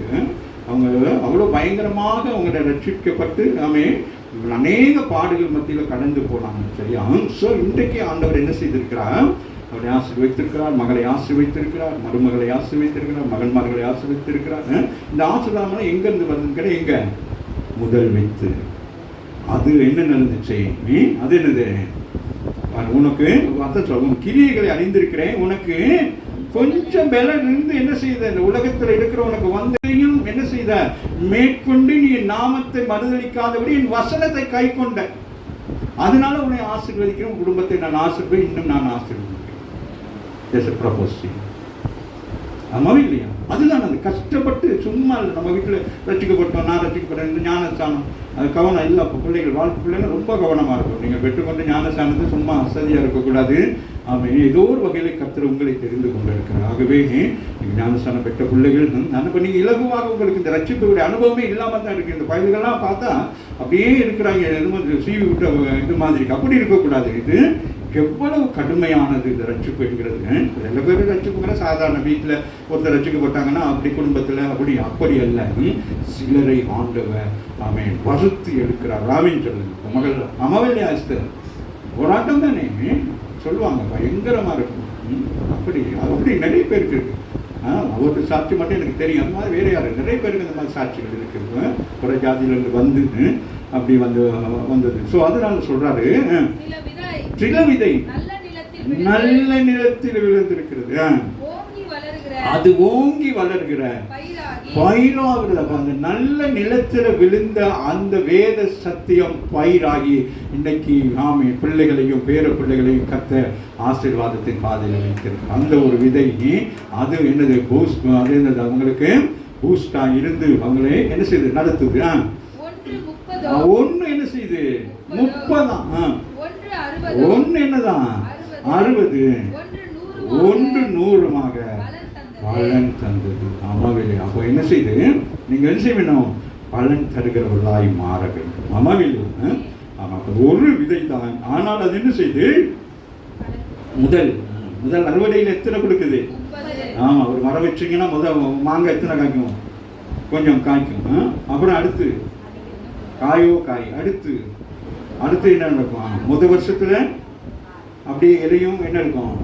அப்புறம் என்ன சொல்லுவாங்க, 3ஆவது வருஷத்துல எப்படி இருக்கும்? இலையே என்ன காய் என்ன புரிஞ்சாங்க சொல்லுவாங்க இல்லையா? ஆமாம் இல்லையா?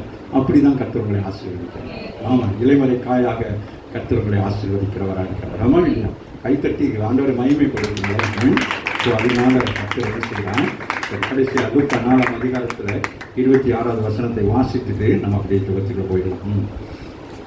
ஆயினும்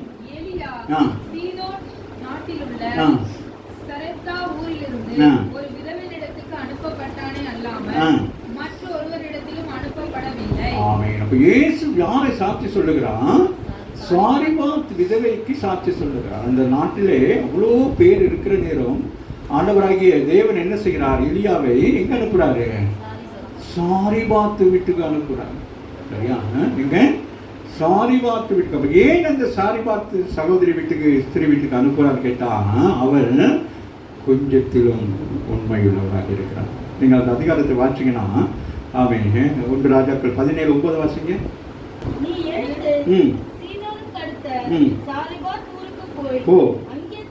அங்கே தங்கி உன்னை பராமரிக்கும்படிக்கு அங்கே இருக்கிற ஒரு விதவைக்கு ஆண்டவர் என்ன செய்திருக்கிறார்?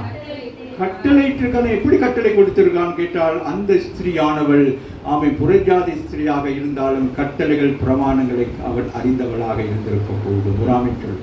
ஆகவேதான் அவன் அப்போ போய் சொல்லலை, இந்த மாதிரி உங்கள் வீட்டுக்கு வர்றாங்கல்ல, மற்றவர்களுக்கு போஷிக்கிற ஒரு என்னது ஒரு வரத்தை பெற்றிருந்தேன். அப்போ நீங்களாம் சொன்னீங்களே, அநேக காரியங்களை சொன்னீங்களே, அதில் மேன்மையான என்னது மற்றவர்களுக்கு உதவி செய்கிற கிருபை ஆண்டவர் கொடுத்திருக்கார். இல்லை என்று சொல்லாதபடிக்கு கொடுக்கிற ஒரு ஆசீர்வாதமான வரங்களையும் கொடுத்திருக்கார். ஆகவே தான் ஆண்டவராக இயேசு அநேக காரியத்தை சொல்லாமல் அந்த சாட்சியை சொல்லுகிறார். வாசிங்க இந்த சாட்சியை. ஆயினும் எலியா பெரிய ஊழியக்காரன்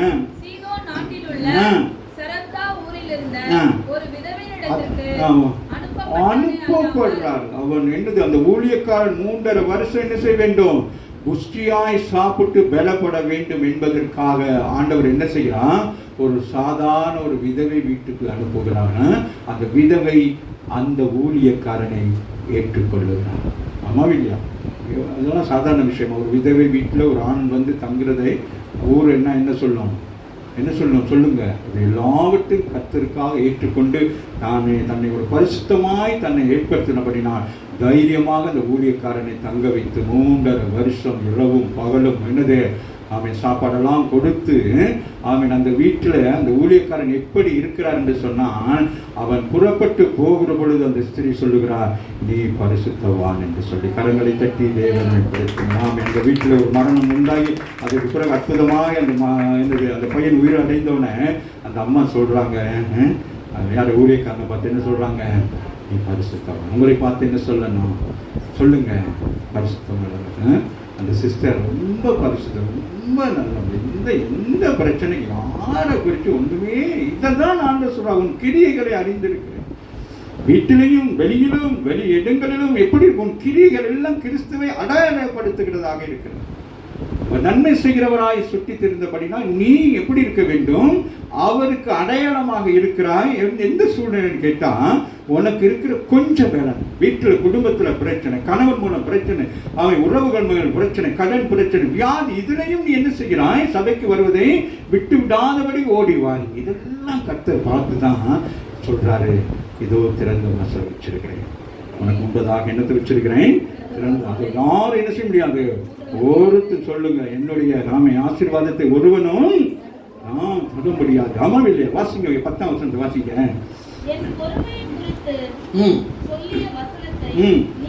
நீ காத்து கொண்டபடினால்.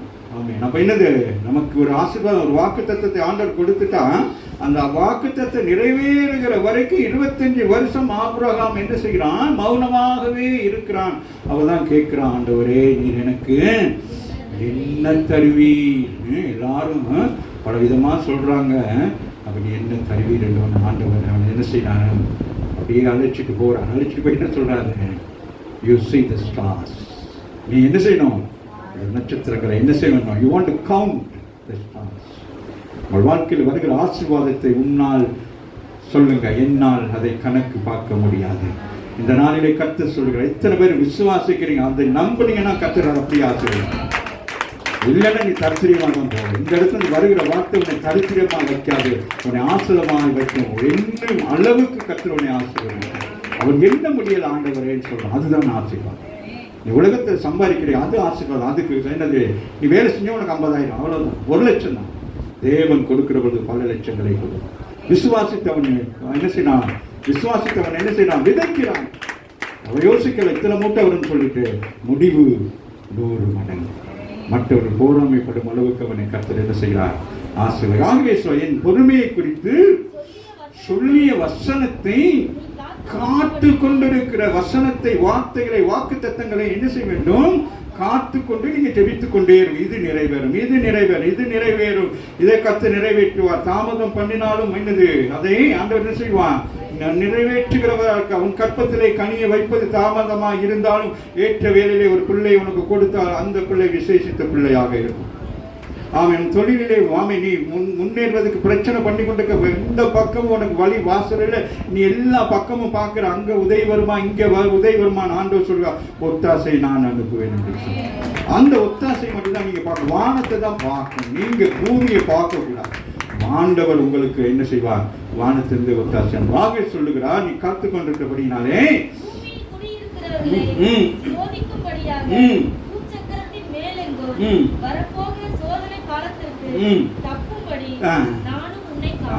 நியாய தீர்ப்பு நாட்கள்ல நான் என்ன செய்வேன், பிரதேபியா சபையே, ஏசுரட்சிக்கா சபையே, உங்களை என்ன செய்வேன், கடைசி நாட்கள் நியாய தீர்ப்பு நாளில் என்ன செய்வேன், பூச்சக்கர இந்த உலகம் முழுவதும் நியாய தீர்ப்பு வருகிற பொழுது உனக்கு என்ன சொல்கிறாரா, வரப்போகிற சோதனை காலத்துல உன்னை தப்புவிப்பேன் என்று சொல்லுகிறேன், உன்னை காப்பாற்றுவேன் என்று சொல்கிறார். கரங்களை தட்டி தேவன் அந்த இடத்துல வந்து வார்த்தை கேட்கிற உங்களை தப்புவித்து வரும் காத்துவமாக இருக்கிறார். அடுத்து சொல்லுகிறார், இதோ சீக்கிரமாய் வருகிறேன், ஒருவனும் உன் கிரீடத்தை எடுத்துக் கொள்ளாதபடிக்கு அதை பற்றி கொண்டுதான். இந்த ரட்சிப்பை என்ன செய்யணும், அவன் பிசாசானவன் வந்து அதை என்ன செஞ்சிருவான், இந்த ஆசீர்வாதத்தை இப்ப சொன்ன ஆசீர்வாதங்கள் இவைகள் எல்லாம் நீங்க என்ன பயோடேட்டா பண்ணிடணும். உலகையும் எனக்கு தான் ஆண்டவர் சொன்னாரு, நான் தான் இந்த ஆசீர்வாதம் இருக்க போறேன்னு சொல்லி நீங்க என்ன செய்ய வேண்டும், நீங்க உங்களை என்ன செய்ய வேண்டும், திடப்படுத்திக் கொள்ள வேண்டும். நான் இருக்கிறேன், நாளைக்கு கூட வாடகை காசு கொடுக்க முடியாம இருக்கிறேன் அப்படின்னா இனி அங்கேயே இருக்கிட்டு கிடக்க வேண்டியது. நீ என்ன செய்யணும்? அதை கர்த்தர் என்ன செய்வாரு? அதை மாற்றிடுவார். ஆமாம் இல்லையா? ஏன்னா ஆண்டவர் தானே சொல்றாரு. மனுஷன் சொன்னா நம்பணும். ஆனால் நம்பாங்க ஆண்டவர் உங்களுக்கு ஏதாச்சும் தாரேன்னா என்ன செய்ய மாட்டீங்க? நம்ப மாட்டீங்க. ஆமாம் இல்லையா? அவர் எப்படி தருவார்? இப்படி தருவார். இவர் தருவார். சொன்னதை செய்கிறவங்க சொல்லியும் செய்யாதிருப்பாரு. ஆமா, வந்து விசுவாசிக்கணும். இந்த வசனங்கள்லாம் சாதாரண வசனங்கள் இல்லை. ஆமாம் இல்லையா? இதோ சீக்கிரமாய் வரப்போகுது. ஒருவனும் அப்போ பாருங்க, அப்படின்னா என்னது? உங்க கிரீடத்தை, உங்களுடைய வாழ்க்கை, உங்களுடைய ஆசீர்வாதத்தை என்னது இலக்க செய்வதற்கு என்ன செய்யறான்? அவன் பதவியை, தொழிலை அவன் என்ன தடை பண்ணுவதற்கு பலர் வரும். நீ வேலை செஞ்சுக்கு இருக்கிறது ஒன்னோட இருந்து சிரிச்சு பேசிட்டு இருக்கவனே உன் வேலையை தூக்கிட்டு அவன் அந்த இடத்துக்கு வருவான். ஆனால் நீ கவனமாக இருக்கும். நல்ல சார் அவங்களோட ஒரு சொல்லாதுங்க, நீங்க நல்லா அந்த வேலையெல்லாம் செய்யணும். அவன் தான் உனக்கு வேலை கொடுப்பான், அவன் தான் உனக்கு வேலை கொடுக்கணும். ஆமா இல்லையா? அதனால சார் அப்படியா? அப்ப நீ உள்ளுக்கு எப்படி ஜெபிக்கணும் சிஸ்டர்? உங்களை பத்தி எல்லாம் பெருமையா பேசுறாங்கன்னா நீ என்ன செய்யணும்? எப்படி ஜெபிக்கணும்? எப்படி ஜெபிக்கணும்? அப்ப நீங்க எப்படி ஜெபம் பண்ணணும்? Very good. அதுதான் அந்த ஜெபம். அது பெருமை சொல்லக்கூடாது. இல்லைன்னா உன்னை வேலை மிதிச்சுட்டு போயிடும். அப்படின்னா அது யார் அந்த ஜெபத்தை சொல்லி கொடுத்தது? அந்த மேட்டுமை வரக்கூடாது, மேன்மை வரக்கூடாது ஆண்டவர் சொல்றாரு. அவன் வந்து என்ன செய்வான்? நீங்க அழகா இருக்கிறீங்க, அழகா இருக்கீங்க சிஸ்டர், அப்படிதான் வந்தான். நீங்க வேதன் தோட்டத்தில் வந்து அந்த அம்மா என்ன செஞ்சாங்க? இந்த மாதம் தான் இருக்கிற ஒரு நாள் சரி என்னை அழகுன்னு சொன்னாங்க. நான் சமைச்ச சாப்பாடு நல்லான்னு சொன்னாங்க. அந்த பிரதர் சாப்பிட்டு போயிட்டு பாஸ்டர் நல்லா இருக்குன்னு சொல்றாங்க. இதுதான் உலகம், இதுதான் உலகம். அம்மா இல்லையா? எதிர்பார்க்கிறாங்க, மனைவி மாதிரி எதிர்பார்க்கிறாங்க. அவங்க தண்ணியை கொடுத்தா கூட இன்னும் திராட்சமா அப்படின்னு குடிக்கணும். அப்போ அந்த வீட்டில் சமாதானம் இருக்கும், அந்த வீட்டில் சந்தோஷம் இருக்கும். அம்மா இல்லையா? எதை கொடுத்தாலும் என்ன செய்யணும்? அதனால நீங்க எதை கொடுத்தாலும் சொல்லி இடையே கொடுக்கக்கூடாது. சரியா? அந்த அந்த அப்போ அங்க என்னது ஆதாம் என்ன செய்யலாம்? அவர் ஜெபத்திலேயே இருக்கிறார். அநேக குடும்பங்கள் சீர்கட்டு போகிறதுக்கு அது ஒரு காரணம். எப்போ பார்த்தாலும் பைபிளை தூக்கிட்டு இல்லை, அநேக இந்த வெள்ளை சாரியை கட்டிட்டு ஜெபம் பண்ண போயிட்டு என்னது கோயிலில் போயிட்டு ரெண்டு வேலை போட்டுட்டு உட்காந்து இருக்கக்கூடாது. ஜெபம்னாலும் ஆண்டவர் அழைச்சா தான் இங்கே, அதனால இங்கே வராமல் இருந்துடாது, இங்கே வாங்க. அப்படி சில பேர் என்ன செய்யறாங்க? கணவனை பார்க்கறது, பிள்ளைகளை பார்க்கறது, அப்படியே ஜெபம் தான் வாழ்க்கையும் கடைசியில் என்ன அந்த ஜெபத்தினால நீ வெற்றி காண முடியாத அளவுக்கு நீ தோல்வி அடைஞ்சிருக்க. காரணம், நீ எதற்கு ஜெபித்த, ஏன் ஜெபித்தன்னு சொல்லி அந்த ஜெப வாழ்க்கையே உனக்கு கேள்விக்குறியா மாறுவதற்கு இருக்கக்கூடாது. அழைத்தால் மாத்திரம்தான் கர்த்தருடைய ஊழியத்தை செய்யும். தினகரன் சொல்றார், உனக்கு தூக்கம் வந்தா போய் தூங்கி, தூக்கத்தையும் ஜெபத்தையும் ஒன்னா செய்யாது. அழைப்பு தான் நீ போ, இல்லைன்னா நீ போகக்கூடாது. இன்னைக்கெல்லாம் அநேக இடங்கள்ல எல்லாம் கேட்பாங்க, நீங்க சரி இவ்வளவு வெளிநாட்டில் அழைச்சதான் போகும், நம்ம போயிட்டு என்ன சொல்லக்கூடாது, போயிட்டு ஊழியம் தாங்கன்னு என்ன நடக்கும். அது மாதிரி ஒரு மட்டமான ஊழியத்தை செய்யறதுக்கு நம்ம என்ன செய்யலாம்? பேசாம இங்க ஒரு விறகு கடை போட்டு, இந்த நாளுக்கு விறகு கடை போட்டு நல்லா வியாபாரம் போகும். ஆமா இல்லையா? சரி வாசிங்க, எதை வாசிக்க சொன்னேன்? இதோ சொல்லுகிறார் ஆண்டவர், ஒருவனும் சொல்லுங்க, என் கிரீடத்தை உனக்குள்ளது. இது அபிஷேகம் யாருக்குள்ளது?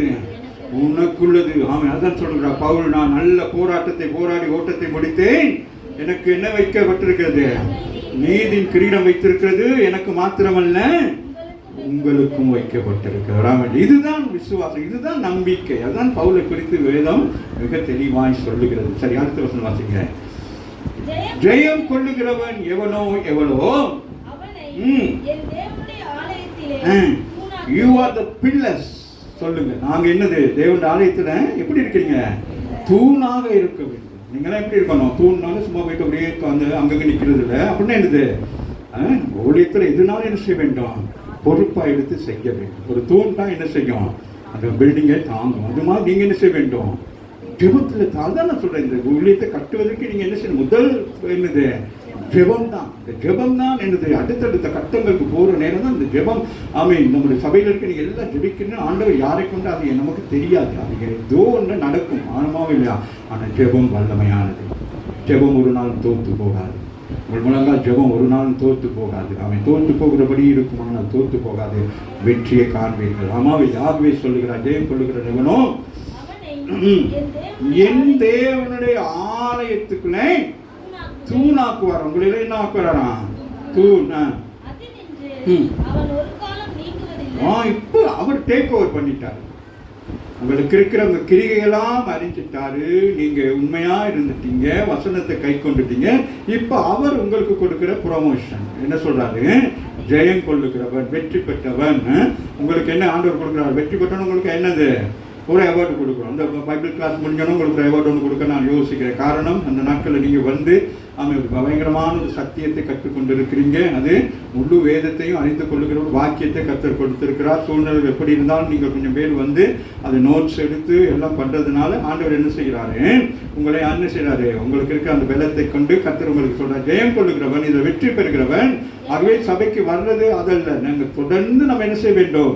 முடிவு பரியந்தமும் நீங்க ஒரு சபையை சார்ந்து இருக்க வேண்டும். ஆமென் சொல்லு. ஆமாம், அதுதான் மிக முக்கியம். அந்த சபையில என்ன நடக்குதோ இல்லையோ இருக்கோ, ஆமாம், நீங்க அந்த சபைக்கு தூணாங்க.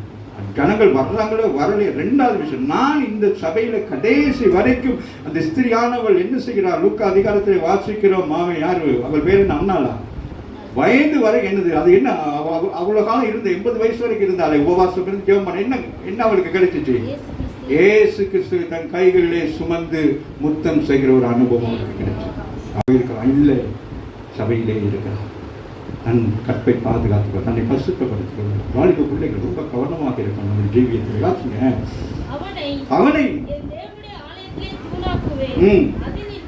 அது நின்று ஒரு காலம். அதுக்கு பிறகு யார் வந்து உங்களை என்னது யாரும் வந்து சொல்லவே இல்லாது. என்னது ஆசிரியர் கவனம். உங்களை பார்த்து ஆண்டவரே என்ன செஞ்சிருக்கிறாரு? உங்களை நியமிச்சிருக்கிறார். நான் வந்து என்ன செய்ய முடியாது. அதனால தான் இந்த ஆராதனை வேலையிலலாம் நான் என்ன செய்யுது? அவங்கவுங்களுக்கு அதை கொடுக்குறது. நீங்களே செய்ய. நீங்கள் ஏன்னு கேட்டு ஆண்டவர் இந்த காரியத்தை அனுமதிச்சிருக்காங்க. அது நீங்கள் செஞ்சதான் ஆசீர்வாதம். அதை நான் பிடிங்கி செஞ்சேன்னா அது ஆசீர்வாதம். உங்க ரொம்ப வளர்றாங்க, உங்களுக்கு கவர் லிமிட்டாக வச்சுக்கிறோம்னா என்னது? அது லிமிட் போட்டு அப்புறம் சபையும் வளராது. சபையில் இருக்கிறவங்களை நான் என்ன ஊக்குவிக்கிறது காரணங்கள் சபை வளர வேண்டும், நீங்களும் வளர வேண்டும். பிற்காலத்தில் நீங்கள் என்ன செய்யணும்? சபைக்கு என்னது? ஒரு என்ன இருக்கணும்? தூணாக ஒரு சபையை நடத்தக்கூடிய அளவுக்கு உங்களுக்கு என்னது? அந்த பக்குவம் வர வேண்டும். ஆமாம் இல்லை? அதை விட்டுட்டு இன்னமும் அந்த செய்தி இந்த செய்தி அவங்க செய்தி இவங்க செய்தி கேட்டு அங்கே கூட்டம் அங்கே ஓடுறது, இங்கே கூட்டம் இங்கே ஓடுறது, அந்த ஊழியக்கான வல்லமாக்கும் இந்த ஊழிய. நீ வல்லமை உள்ளவர், உனக்குள் இருக்கிறவர் பரிசுத்த ஆவியானவர். அதை விட்டுட்டு அங்கே போனால் எனக்கு வல்லமை கிடைக்கும், இங்கே போனால் என்னது என்ன கிடைக்கும்? ஏதாச்சும் கிடைக்கும் ஓடுறது.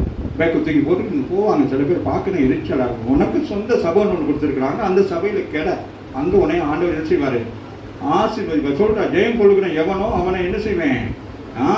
என்ன தூணாக்குவேன். அது நின்று அவன் ஒரு காலமும் நீங்கிறது இல்லை. நீங்க விட மாட்டேன்னு சொல்றேன்.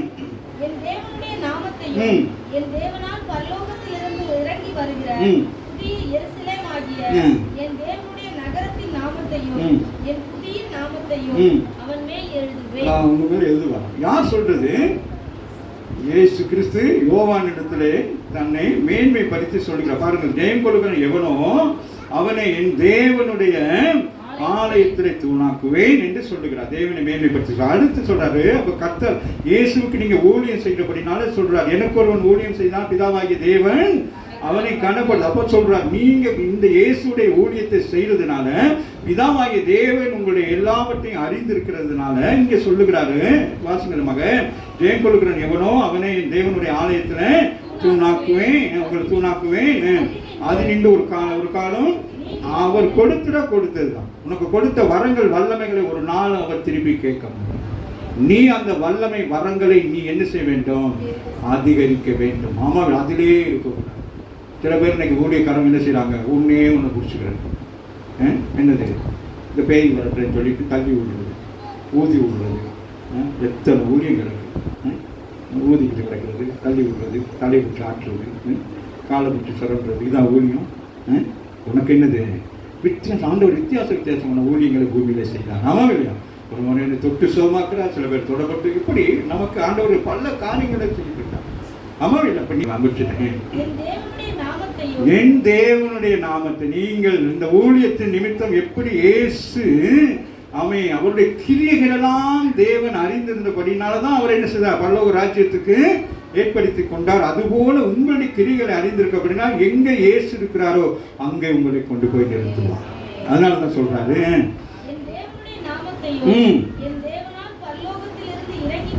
பாருங்க, என் தேவனால் பரலோகத்திலிருந்து இறங்கி வருகிற புதிய எருசலேம். ஆமென். அப்ப என்னது? இந்த பூமி என்ன ஆக்கப்படுகிறது? புதிதாக்கப்படுகிறது. பழையவைகள் எல்லாம் ஒளிந்து போகிறது, எல்லாம் புதிய. அப்ப மனவாட்டி ஆகிய ஆமென் சபை என்ன நடக்கும்? திருமணம் முடித்த பிறகு புதிய எருசலேமாகிய பூமிக்கு தன் மணவாளனோடு கரங்களை தட்டி தேவன் அது அழகாக இங்க சொல்லுகிறார். பரலோகத்தில் வருகிற புதிய. அப்ப இது என்ன? இது பழசு. அது ஆமா என்னது? பூமியில இல்லாமல் போகுது. அப்ப எல்லாமே புதுசாக தான். வாசிங்க. நகரம் அதுதான். ஆமேன். தீர்க்க தரிசனமாக யாருக்கு அது? தாவீது மூலமாக என்ன செய்யப்பட்டது? அது அதை உத்திரை பண்ணினார். ஆமா இல்லையா? ஆமே. பாருங்க, வரும் காலங்களை குறித்து அதெல்லாம் ஆண்டவர் என்ன சொல்லிருக்கார்? நியமித்து இருக்கிறார். அதான் புதிய ஏற்பாட்டில் எழுதியிருக்கார். வெளிப்படுத்தலாம். பாத்தீங்க.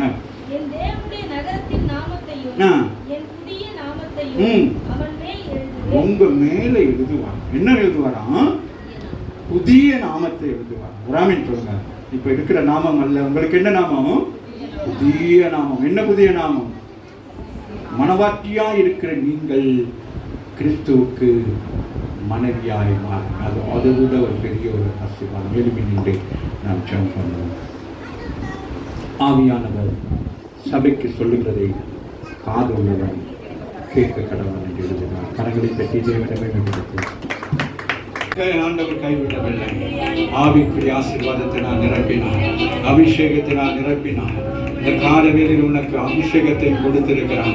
அதே போல உலகத்துக்குரிய ஆசீர்வாதத்தை தருவேன் என்று சொன்னவர் அவர் உனக்கு கொடுக்கிறவராக இருக்கிறார். அவர் கொடுத்தாயிற்று. உன் பேரிலே அது உனக்கு வந்துருச்சு. உன் பேரிலே அது உனக்கு வந்துருச்சு. Yes, the credit is passed. உனக்கு அது வந்துருச்சு. ஹalleluya. சொல்லுங்க, எனக்கு வந்துருச்சு. நான் பெற்றுக்கொண்டேன். நான் ரிசீவ்.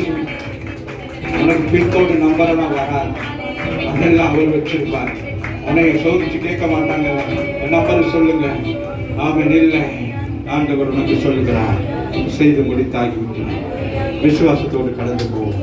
எங்களை அதிகமாக நேசிக்கிற நல்ல இயேசு சுவாமி, இந்த கால வேளையிலே ஆண்டவரே கர்த்தாவே, பிலதெல்பியா சபைக்கு சொன்ன வார்த்தைகளை நாங்கள் எங்களுக்கு என்று ஏற்றுக்கொள்கிறோம்.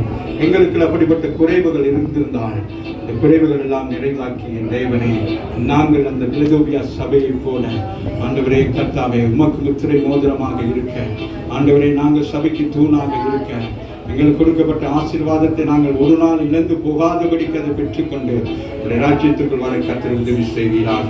சிறு பிள்ளைகள், வாலிப பிள்ளைகள், சகோதர சகோதரிகள், ஒவ்வொரு குடும்பத்தை நான் ஒப்புக் கொடுக்கிறேன். குடும்பமாக கர்த்தர் ஆசீர்வதிக்கிறார். ஒவ்வொரு குடும்பத்தை பிரிப்பதற்கு பிசாசு கொண்டு வருகிற தந்திரமான ஆலோசனைகளை இயேசுவின் நாமத்தினால நான் சபித்து அப்புறப்படுகிறேன். தொழிலுக்கு விரோதமாக ஆமென். என்னென்ன காரியங்கள் உனக்கு விரோதமாக தோன்றுகிறது, உன் மனதில் என்னெல்லாம் சந்தேகமாக இருக்கிறது, அதெல்லாம் இந்த நேரத்தில் எடுத்துக்கொண்டு உனக்கு விரோதமாக உருவாக்கப்படுகிற ஆயுதங்கள் வாய்க்காதே போகும். எந்த ஒரு ஆயுதம் வாய்க்காதே போகும். ஆமென். கர்த்தர் உன்னோடு கூட இருக்கிறார். பெரிய காரியங்களை செய்வார்.